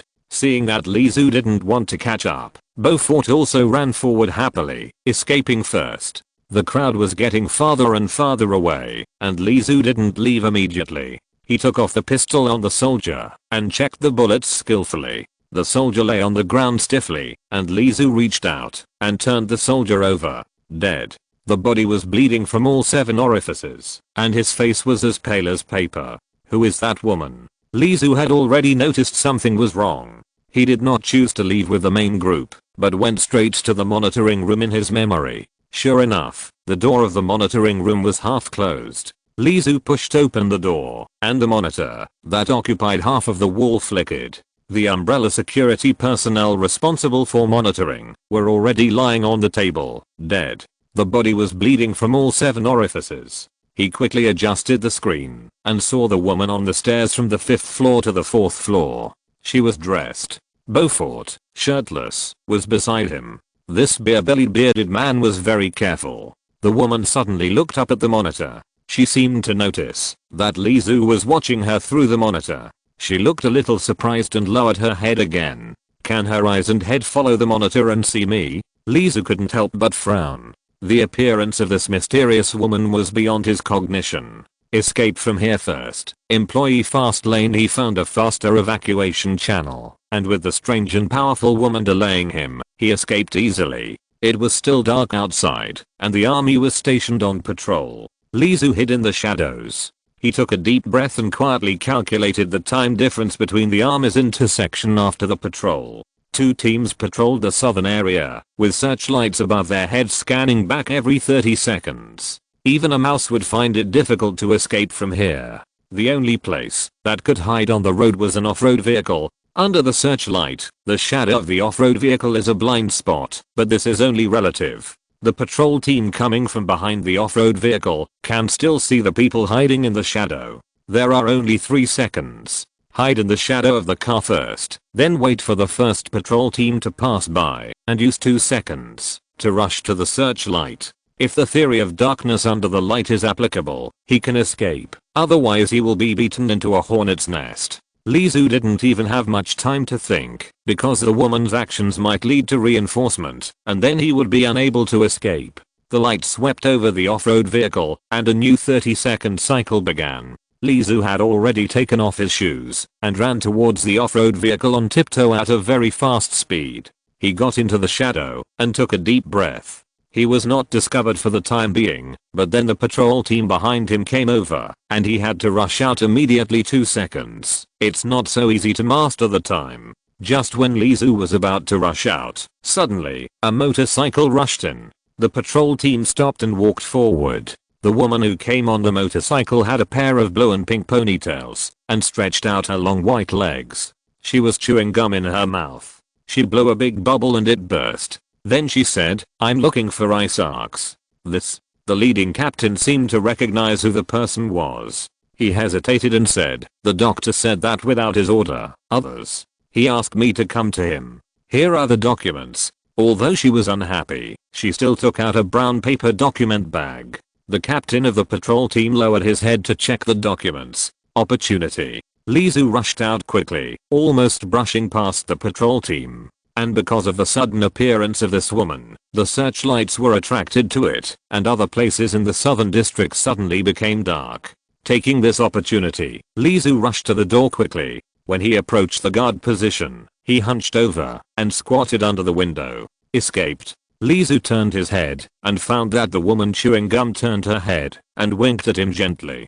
He didn't know who the other party was and why she helped him, but Lizu at least knew that he had to run quickly. Drive Isaacs is conducting experiments. The document was handed back to the woman, who was chewing gum. Supervisor, I'm sorry, the car has to stop here. The patrol captain stopped the woman who was about to continue driving with some embarrassment. She got out of the car without caring, and in front of the patrol captain, she stuffed a submachine gun and a punk-style pistol with colored diamonds on her body, grabbed the baseball bat in the car, and walked towards the research institute in a dignified manner. Captain, who is this woman? A soldier couldn't help but ask curiously. Someone actually dared to go to Dr. Isaacs with a gun. Who doesn't know that the crazy scientist is the biggest here? She is a senior supervisor, higher in position than Isaacs, and a complete crazy woman. Chapter 220. He is just a clone. The woman called senior executive walked into the institute with a baseball bat and a pair of slender white legs, stepping on the cat step, and saw Dr. Isaacs dancing with excitement. Dr. Isaacs stared at the screen and clenched his fists. Great. Her power is great. Who? A playful voice came from behind Dr. Isaacs. Is it you? Dr. Isaacs turned around and looked at the woman who appeared behind him with a baseball bat, with a look of disgust. Since you didn't die under the nuclear bomb, where is the information I want? Harley Quinn. I sent you to Raccoon City to collect information about the evil god, not to let you hang out. Although he said sent, he didn't dare to really treat the other party as a subordinate. Harley Quinn didn't answer. She carried the baseball bat and came to Professor Isaacs. She lowered her head and looked at the scene on the monitor. The woman wrapped in a white lab coat was followed by a long line. Who is she? It has nothing to do with you. Isaacs' expression turned cold. He had long been accustomed to this crazy woman. Of course, you have the final say. Harley Quinn shrugged and sat aside without saying a word. Doctor, what should we do now? Alice has already reached the second underground floor, the assistant asked anxiously. So she is Alice, said Harley Quinn, who was standing by. Dr. Isaacs glared at his assistant, disliking him for talking too much, and said, evacuate, let her go. We can't stop her now, and there's no need to stop her. But we can't just let her go and let the idiot outside in. I only let Alice go, but I don't plan to let anyone else leave. The assistant took the order and knew from the monitor that those people led by Alice would surely die. Soon, the army rushed over and rushed to the second underground floor. After taking the order, the sound of gunfire came from underground, very faint, and you had to hold your breath and listen carefully to hear the sound like a mosquito. Dr. Isaacs turned around and looked at Harley Quinn. If you plan to die in her hands, I will definitely apply to the company for a pension for you. He was ready to run away. Hey, that'll have to wait. Harley Quinn looked at the scientists in front of her and dropped her bat. She held a submachine gun in her left hand and a pistol in her right hand, pointing the muzzle at Dr. Isaacs and others. Madman, what are you going to do? I'm from the Umbrella Corporation. Harley Quinn blew another big bubble, which popped. She stuck out her tongue and rolled up the bubble gum, giggling. Of course I know. By bang bang bang. The bullets were like sickles, quickly harvesting all the other researchers except Dr. Isaacs. The figure in the white coat fell like wheat. Dr. Isaacs' arm was also shot in many places, and he fell to the ground, breathing rapidly. Oops, I missed. I'm so sorry, doctor. Harley Quinn's expression and tone did not show any apology. There were footsteps, and a woman wrapped in a white lab coat came up. There was no living person behind her. She obviously killed all the soldiers, and the people behind her were also killed by the army. Are you Alice? Harley Quinn asked excitedly. Alice scanned the messy scene. The bodies of the researchers, and Dr. Isaacs who was shot, and fell to the ground. It was done by the weird woman, who took the initiative to talk to her. Judging from the other party's behavior, he should also be an enemy of the Umbrella Corporation. Do you know me? Alice didn't believe others so easily. She looked at Dr. Isaacs who was shot and said, he is the person in charge here? Then he must know where the two girls, one big and one small, who were with me, went. Him? Of course he doesn't know. Bang. Harley Quinn shot and killed Dr. Isaacs. Very casually. Alice, who had been killing all the way, did not change her expression. She waited for the other party to explain. He is just a clone, and the one who knows the least. Harley Quinn cleared her throat, greeted Alice who looked surprised, and said, "Introduce myself, I'm Harley Quinn, a senior executive of the Umbrella Corporation, but I have defected now." Harley Quinn said, while spinning her body, like dancing a funny dance on the stage of a circus. She glanced up and down at Alice and said hurriedly, "You finally showed up. Come with me to find Little Pudding." "Little Pudding?" Alice frowned. "I don't know this person." Harley Quinn said, "He said that, if you want to know what happened to you, and, well, what happened to the world, you'd better go see him. I really don't understand why he has to wait for you to show up." "Wait for me to show up?" Alice thought this was a bit strange, but the behavior of the woman in front of her seemed a bit abnormal. Alice didn't believe a woman who suddenly appeared and claimed to be a senior executive of Umbrella so easily. "Sorry, I have other things to do." "Want to seek revenge on Umbrella Corporation?" Harley Quinn kicked the body of Dr. Isaacs at her feet. "There are many such things. If you want to kill the real Isaacs, you can't do without Little Pudding." Alice stopped. She was thinking, "I can go to see the person you mentioned." Alice paused for a while before saying, "But you have to answer some questions for me." "I will answer all your questions. I'll go with you." Alice, who has great power, is not afraid of external threats at this time. Under a bright moon, the motorcycle roared into the night. Behind the two women riding away on the motorcycle, the flames shot up to the sky, illuminating the night sky. It was already the fourth day after Lizu escaped. It was noon, and the weather was very hot. Lizu wore a black hoodie with the hood covering half of his face. The shadow covered his lips. He escaped from the laboratory and left the country for safety. After crossing the wall in front, it was Mexico. He lined up and endured the sweaty smell of the people in front of him.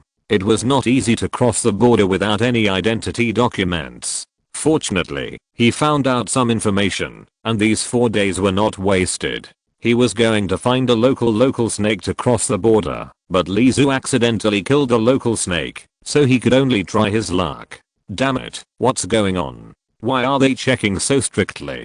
He suddenly heard the people in front of him complaining. "It seems like they are looking for someone who ran away," another person answered. Lizu's heart skipped a beat. This was not good news. No matter how slow the speed of crossing the border was, it would soon be Lizu's turn. The first to cross the border were a man and a child, wearing thick-brimmed hats. Lizu was fourth. As they got closer, he left the team and walked out, wanting to take the opportunity to leave and think of other ways to cross the border. He happened to see two photos on the computer. They were two girls, one big and one small. It wasn't him. Lizu breathed a sigh of relief and immediately returned to the team. Wait. He looked at the man and the child who were about to cross the border but were stopped. Aren't they the people in the photos? Chapter 221 Big Business. The Indian who had just taken a step forward was delighted. He was one step faster and could wait less. However, when he saw Lizu take a step out and come back, his face turned bad again. "You have already left. If you want to come back, you have to queue up again." The Indian encouraged himself and said to the thin Asian in front of him. Lizu turned his head and glanced at him, looking over his shoulder at the long line behind him. "Queue up again. That won't work." Lizu turned sideways to the Indian and rummaged in his pocket with his right hand. He took out a roll of banknotes tied with a leather rope. However, a cold gun handle accidentally poked out and happened to be stuck, so that only the Indian could see it. Sorry, the Indian was shocked. The money fell into his hand. The Indian held the money as if he was holding a piece of charcoal, and his palms hurt. There are few clean people crossing the border, but I have never heard of anyone who dares to cross the border with weapons. I have encountered a ruthless person. The others looked at the trembling Indian who dared not move, and looked at him in confusion.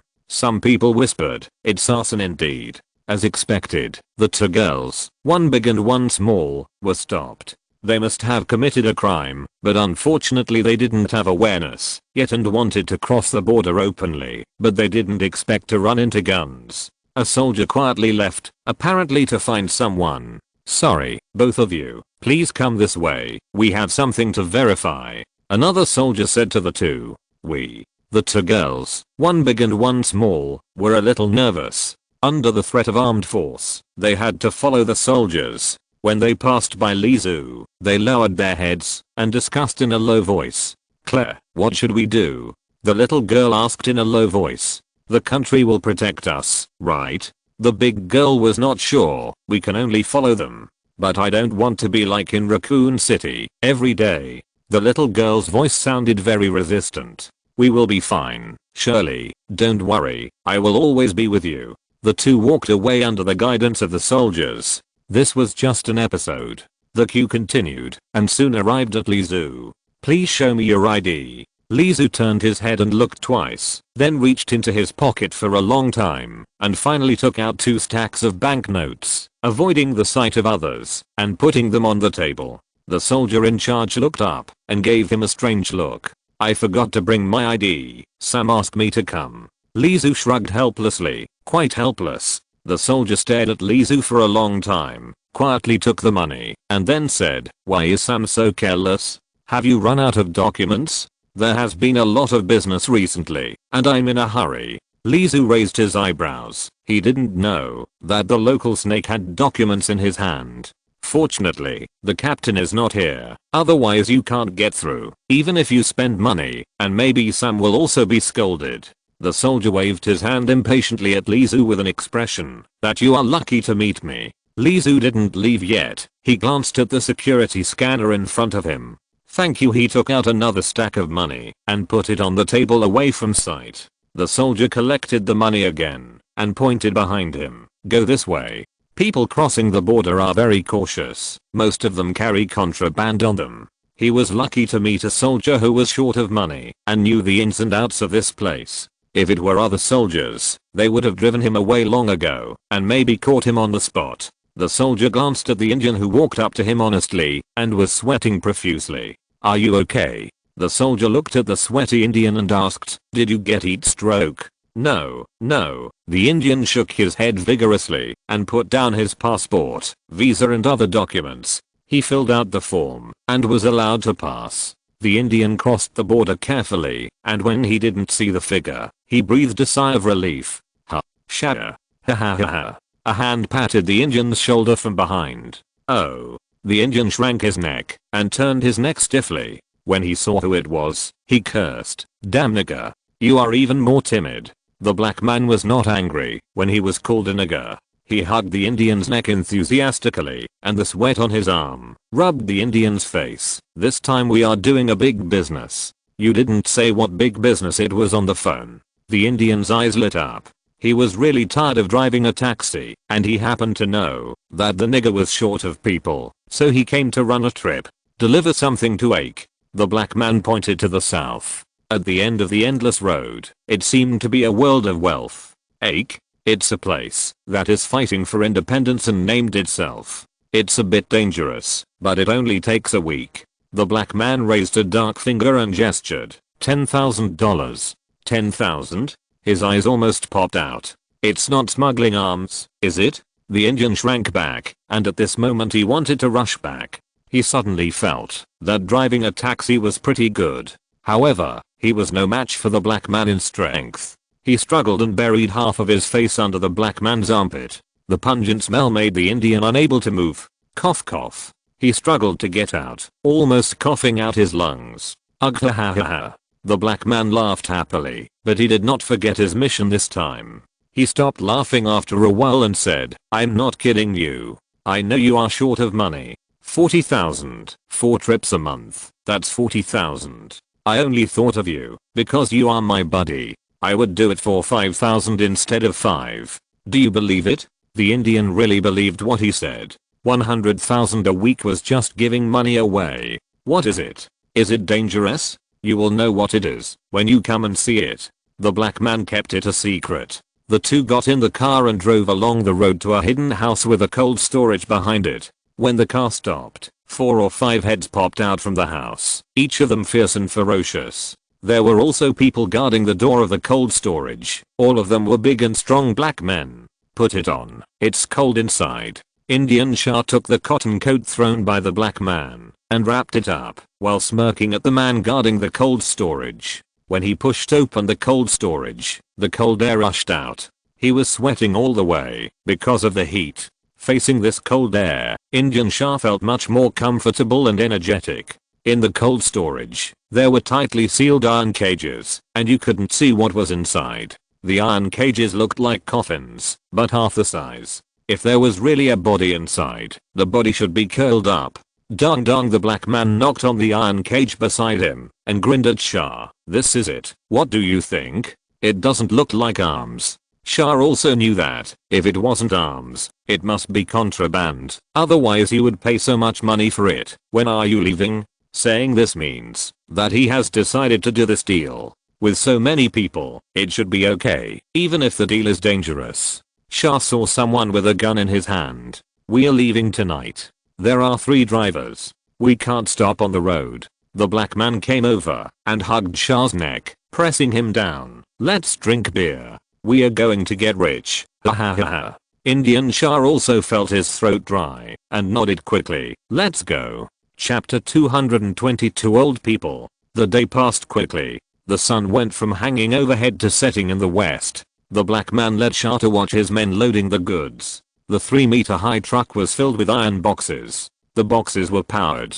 and kept at a sub-zero temperature. When Indian Shah followed the black man to the bar, it was already dusk. Cars passed by with dust. Except for a few cars that drove away, most drivers stopped to have a drink at the bar. Pushing open the door, there were all kinds of people here. Indian Shah looked around and knew that these people were big businessmen. He quickly scanned the area and straightened his chest. He was also a big businessman. Shah, come on, I'll treat you. The black man had already been sitting at the bar with a glass of beer and was waving at Shah. Indian Shah walked to the bar and just sat down. He suddenly felt that the person in front of him was familiar. Shah stood up and took a half step back. That Asian. The other party took off his hood and he did not recognize him. Shah immediately thought of the roll of banknotes in his hand that looked like burning coals. The Asian also noticed his gaze and turned his head.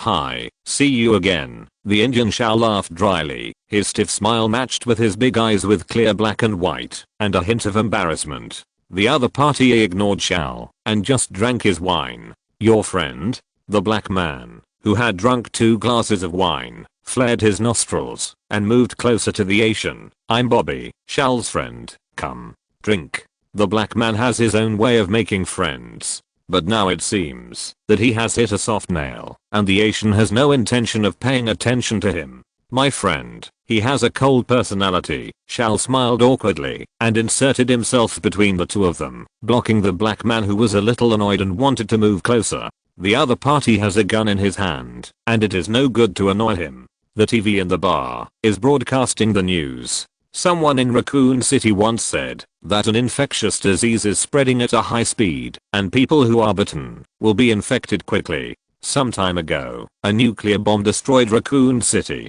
Whether it was to completely eliminate the spread of infectious diseases is still unknown. Recently, we found a senior executive of Umbrella Corporation. Shah asked for a beer and found that the Asian man's face was turned sideways. He hurriedly said, I'm Shah. What is your name? Unexpectedly, the other party really responded to him and said, Li Zhu. Shah read the difficult name and asked, Chinese? I don't know. The other party just shook his head. Indian Shah did not ask any more questions. Since the other party did not mean to cause trouble for him, then, have fun, and you will make money later. Bang. The door was suddenly knocked open. Everyone's attention was attracted. The girl in a red jacket and a single ponytail was holding a little blonde girl in a plaid skirt. The girl closed her eyes and was covered in blood. Let's take a break first, Shirley. The girl in the red jacket put the little girl on the table, and the people sitting at the table immediately dispersed. Miss, we are here. Do you need any help? The bartender wanted to chase her away, but the words turned into a question. I need scissors and tweezers. She looked up and stared at the bartender. The bartender was touched by her gaze and shrank. Sorry, we don't have them here. Lee, did you escape? Who would have thought that she suddenly turned her head and looked at the Asian man in front of the bar. Li Zhu was also stunned. He recognized the 2 girls, one big and one small, who were taken away by the military today, but he dared to guarantee that he did not know them. That's great. Shirley, the girl lying on the table, also laughed sincerely. We heard that the nuclear bomb destroyed Raccoon City, and we were worried that you didn't escape. Lizu stood up. Raccoon City was no longer a small news. In this free country, all news could not be suppressed and were free. He was not very interested in Raccoon City, but the two knew who they were, which was interesting. Lizu walked to the table and asked, "What's wrong with you?" He did not point out that he did not know the two. That night, after we escaped from Raccoon City, we found that Umbrella Corporation was chasing us. Claire raised her hand to lift her hair that was blocking her vision and tucked it behind her ear, saying at the same time, Shirley's parents both suffered misfortune, and Umbrella Corporation didn't seem to intend to help us. We happened to encounter an army that was clearing out the zombies around Raccoon City. They started fighting, and we took the opportunity to escape.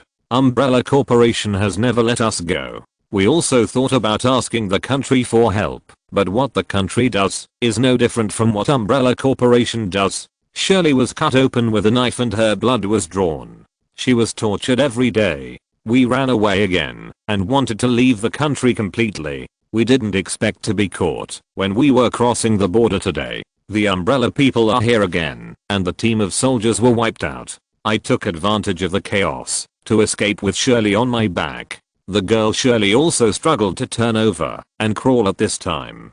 Lizu could see clearly that there were dense bullet holes on the back of her clothes, but he couldn't tell how serious the injury was because her back was covered with blood. Normally, a little girl would be dead soon after being shot, but she was still alive, and well after being shot so many times. Lizu finally understood why two groups of people were chasing her to slice her. It was probably because Claire carried Shirley on her back that Shirley took all the bullets. If these injuries were on Claire, she would have died long ago. The appearance of the two girls had already broken the lively atmosphere of the bar. Some people felt something was wrong and wanted to leave, but as soon as they opened the door, bang, a gunshot, and the body fell to the ground. There's movement outside. The people in the bar were immediately panicked. They were just drinking here. Why did it involve life and death? The gunshot was just a signal, and then the bullets swept across, drilling through the wall, blowing up the lights above, and the bottles in the wine cabinet exploded one by one with pop, pop, and pop, and the whole room was filled with the smell of wine and blood.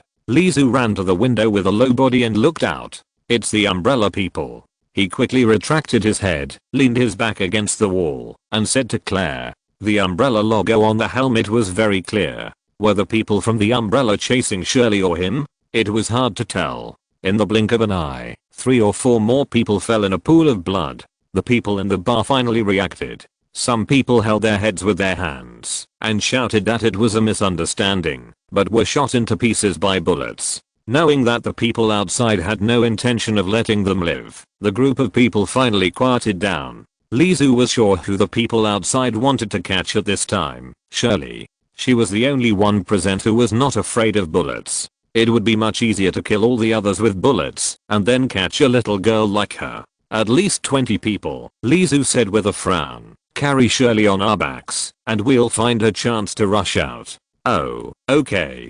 Claire met Lizu, as if she had found her backbone, and did not doubt him at all. Chapter 223 What's in the iron box? Lizu watched this scene and thought to himself, it seems that they really know me. They have no doubt that I might use them as bait. Bait, Lizu really thought so. He didn't want to go back to the Umbrella Company. The situation inside was uncertain. According to Beaufort, everyone would be used to participate in the experiment in the end. It would be better to die than to become a monster alive. Thinking of Umbrella, he couldn't help but think of the naked woman. That was the real monster.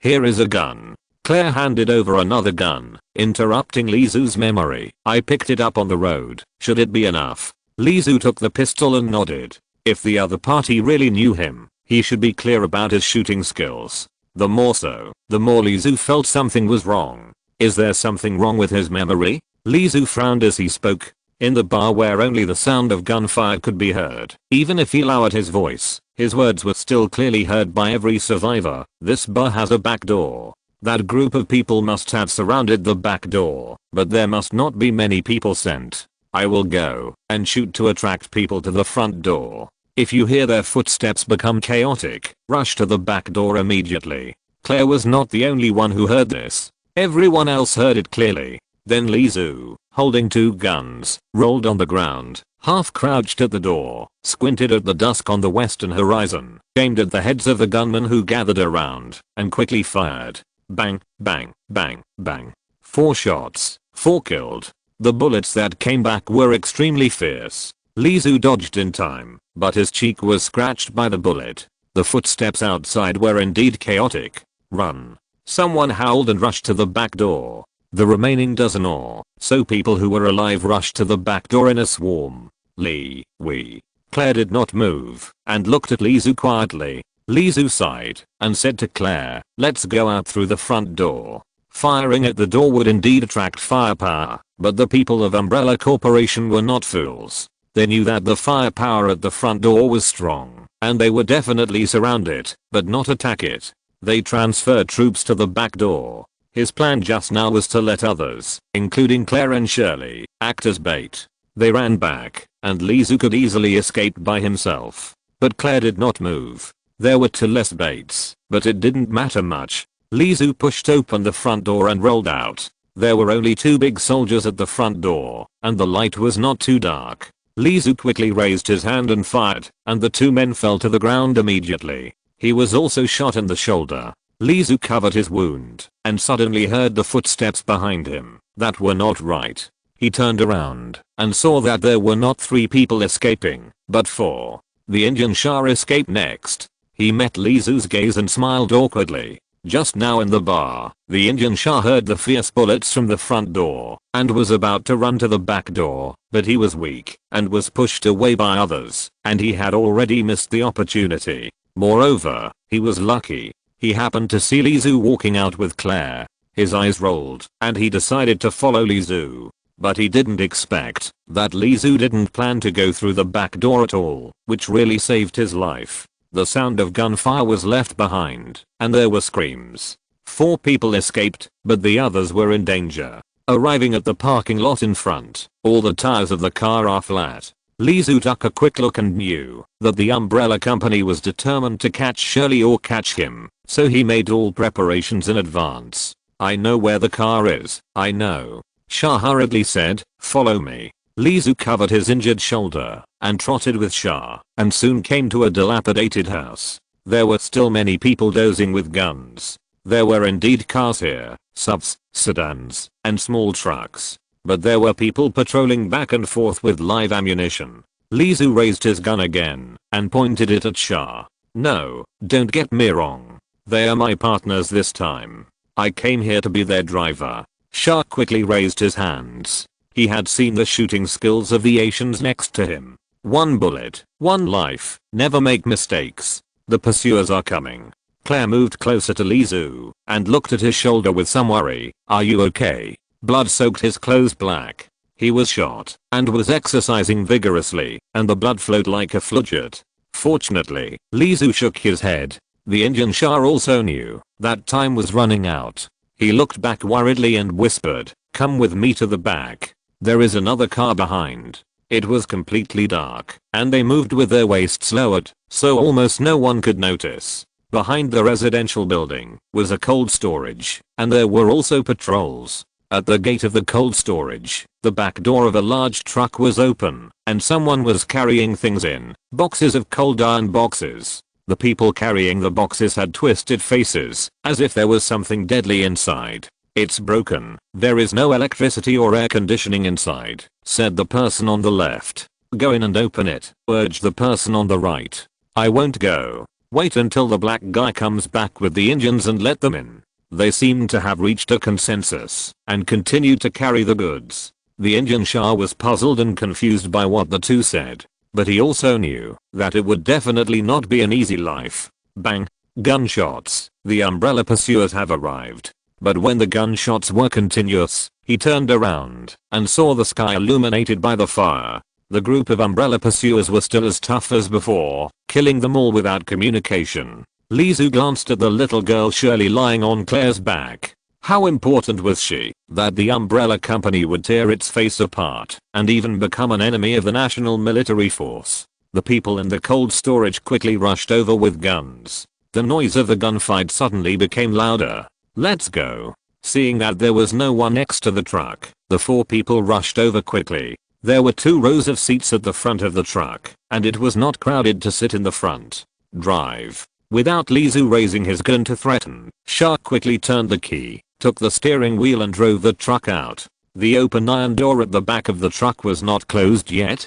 Who cares about that when their lives are at stake? The truck rushed into the road of the houses in front and crashed into the battlefield. There was also a pursuer from the umbrella who was accidentally knocked away. Shah laughed out loud. Damn it. Someone stole our goods. It was that bastard Shah. Someone saw Shah and shouted. Shah stopped laughing and turned the steering wheel to escape. The pursuers from the umbrella also noticed it quickly. Although the 2 parties were still exchanging fire, they also ran to the car. One side was for the goods, and the other side was for Shirley. They all risked their lives. The bullets swept over with bang, bang, bang, leaving bullet holes on the front windshield of the truck, and then beep, beep, beep and drilled through the iron sheet on the top of the head. Ah! Shah was so scared that he closed his eyes and screamed loudly. The steering wheel swung randomly, and the truck swayed from side to side like a snake, almost falling over. Drive straight. Lizu raised his gun and pointed it at Shah's head. Oh, okay. Indian Shah nodded vigorously with cold sweat. The cold muzzle of the gun helped him regain his sanity. A click. The front wheel hit a stone, and the truck, which was already shaking from side to side, was shaken. There was a boom from the rear compartment. Looking in the rearview mirror, a metal box fell out and fell to the ground, deflated. There was another tremor in the compartment, and 3 or 4 more metal boxes fell out. The pursuers behind drove up to them. The deflated metal box parked in the middle of the road suddenly shook, and a claw tore the metal box apart. A human-like monster came out of it, and with its legs, it pounced on the front windshield of the pursuers like a frog. The huge bone claws gently inserted the glass, and it was like a thin layer of ice, which shattered immediately. Ah! The same thing happened to the remaining 3 or 4 metal boxes. Monsters jumped out and laid on the car. There was a scream on the road. Blood plasma overflowed from the car and spilled all over the ground. If you're listening to this novel on a channel other than Fanfic World, it means they downloaded and uploaded it without effort. We cordially invite you to visit our channel, Mundo Fanfic Novelos. There you'll find the original version of this story and you can explore many other novels of various genres. We're waiting for you to immerse yourself in a world of incredible novels. Chapter 224, The Third Life Saving. Those niggas want my life. Shah's eyes were red at this moment, even though a gun was pointed at his head. No wonder those people only loaded the goods and dared not go in. It turned out that the murderous monsters were frozen in the iron boxes. Looking at the appearance of those people, he knew that as a driver, he was going to die. He was afraid that there would be no one to take over the post with him on the road. If something really went wrong, they would definitely run for their lives, leaving him and a car full of monsters behind. It was a life-threatening job. Boom, bang, bang, bang.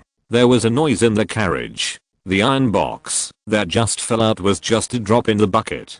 Gulp. The Indian Shah swallowed his saliva, turned his head tremblingly, and looked at Lizu next to him. The fierceness just now disappeared completely. It's liquors, Claire suddenly said. Those iron boxes just now should all be liquors. We have to find a way to get rid of the things behind. Otherwise these murderous monsters will enter human society and will definitely create a second Raccoon City. It was difficult for her to escape, but she was still thinking about all mankind. Squeak. How urgent the time is. You can guess it by the dang dang sound of something crawling over your head. Bang. The front windshield, which was already full of holes from bullets, was suddenly shot through by a long shadow and rushed towards Lizu's head. The thing was very fast, and Lizu shook his head subconsciously and just barely dodged it. He glanced sideways and saw that it was a tongue that pierced into the seat behind his head. The mucus dripped and fell on Lizu's shoulder. Ah! Ah! Indian Shah screamed in fear. A head popped out from the roof of the car. It had no skull, so its brain was exposed to the air. The tongue was also its. The monster that Claire called the liquor was lying on the window. Lizu raised his pistol and shot at its head quickly. Bang bang bang bang, 4 shots in a row, all hitting the licker's head, making its brain juice splash and its body twitch. But the monster was not dead. Instead it retracted its tongue and tried to spit it out again. Break. What? The engine Shah didn't dare to stop. If he braked at this time, it would be difficult for the truck to run again at its heavy speed.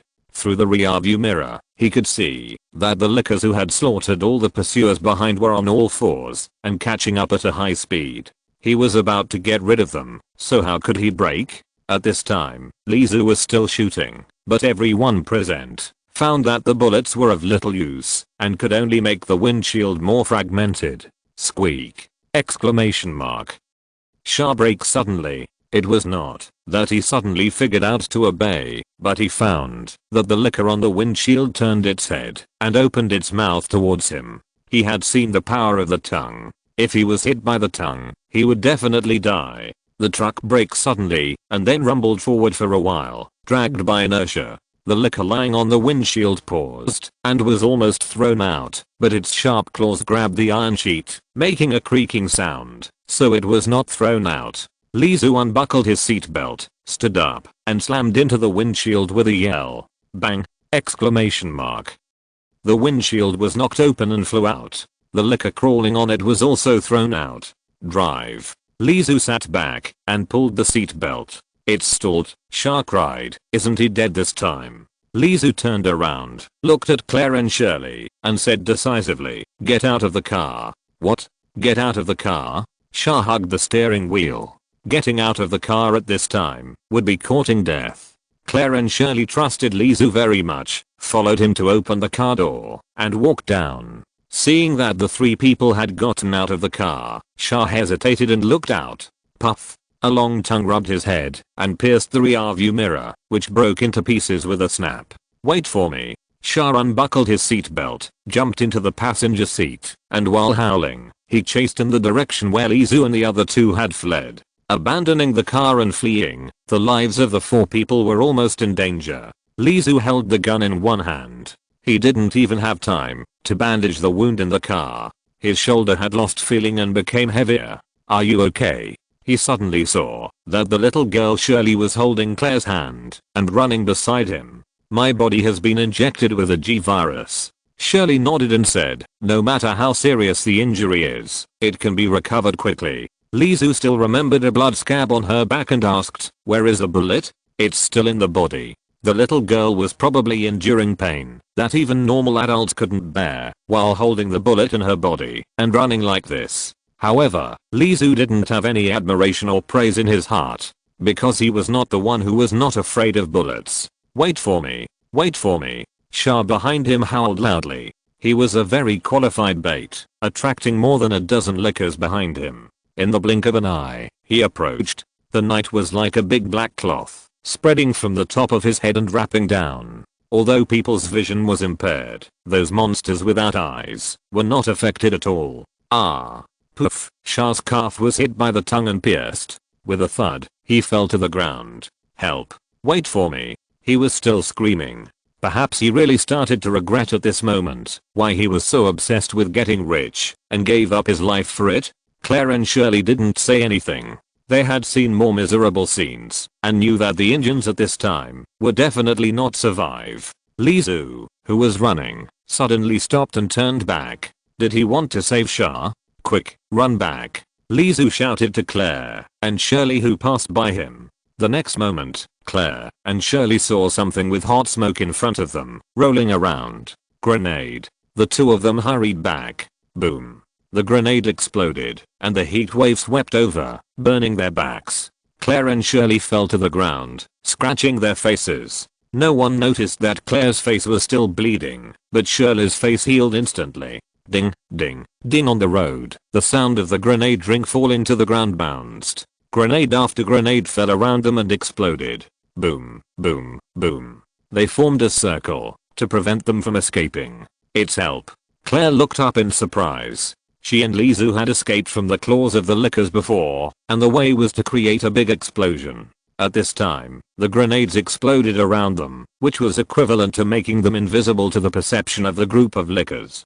However, this method was of little use. After a few seconds, the heat energy generated by the explosion decreased, and humans were no longer active and making sounds all the time. So at that time, the human body would still appear in the perception of the lickers. Puff, something shook lightly, shaking the air. A bullet cut through the night sky, passed over the head, and pierced into the group of lickers who were surrounding the place. Boom. The deafening explosion and the heat wave from the opposite side pushed the crawling people back, especially Shah, who was blown forward, with a red rope-like tongue on his calf. The bullet exploded, and a smell of burnt meat spread.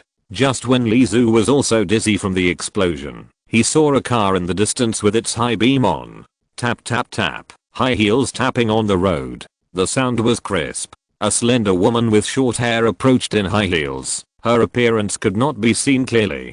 She carried a rocket launcher on her right shoulder. Beep tap tap, and fired again. This time, the heat wave exploded closer to Li Zhu, and the dust choked him and made him breathless. Most of the pursuing lickers were killed, and the remaining 3 escaped. The woman walked up to Li Zhu, flicked her short hair lightly, and said, "This is the 3rd time I have saved your life." Chapter 225 Transaction ended. Li Zhu sat on the ground, watching the hot wind from the flames rushing towards him, ruffling the short hair of the woman in the red skirt. Suddenly, the other party threw something at him, and he subconsciously caught it. A gun. There are 3 left. The woman threw the rocket launcher and took off the pistol tied to her thigh. Yeah. Li Zhu dragged his injured shoulder and stood up.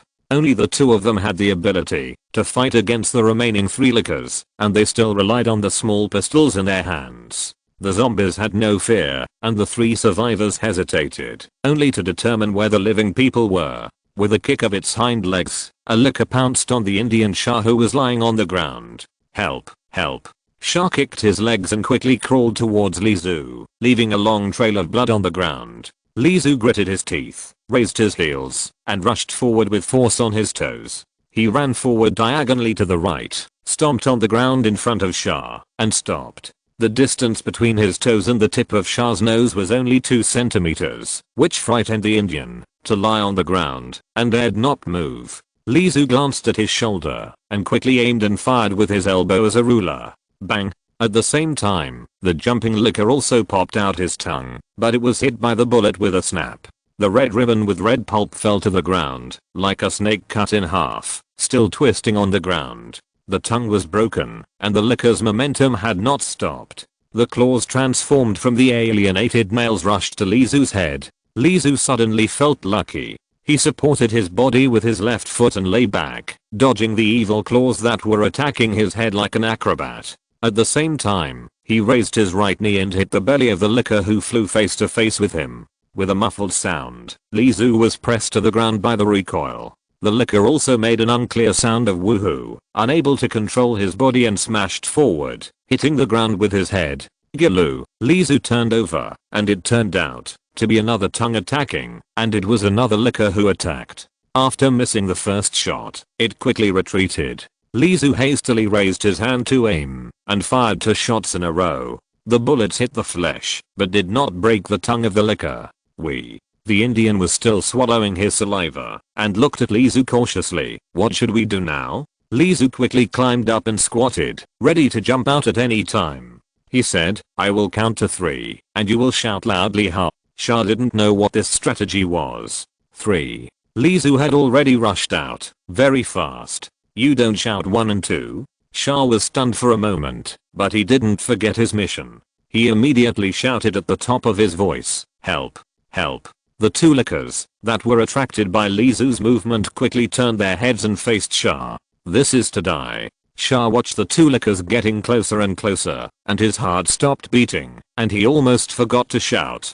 "Keep shouting," Li Zhu shouted loudly in the distance. His shouting immediately attracted the attention of the lickers. The one without a tongue immediately turned around and turned towards Li Zhu. It was unknown whether it was holding a grudge or what was going on.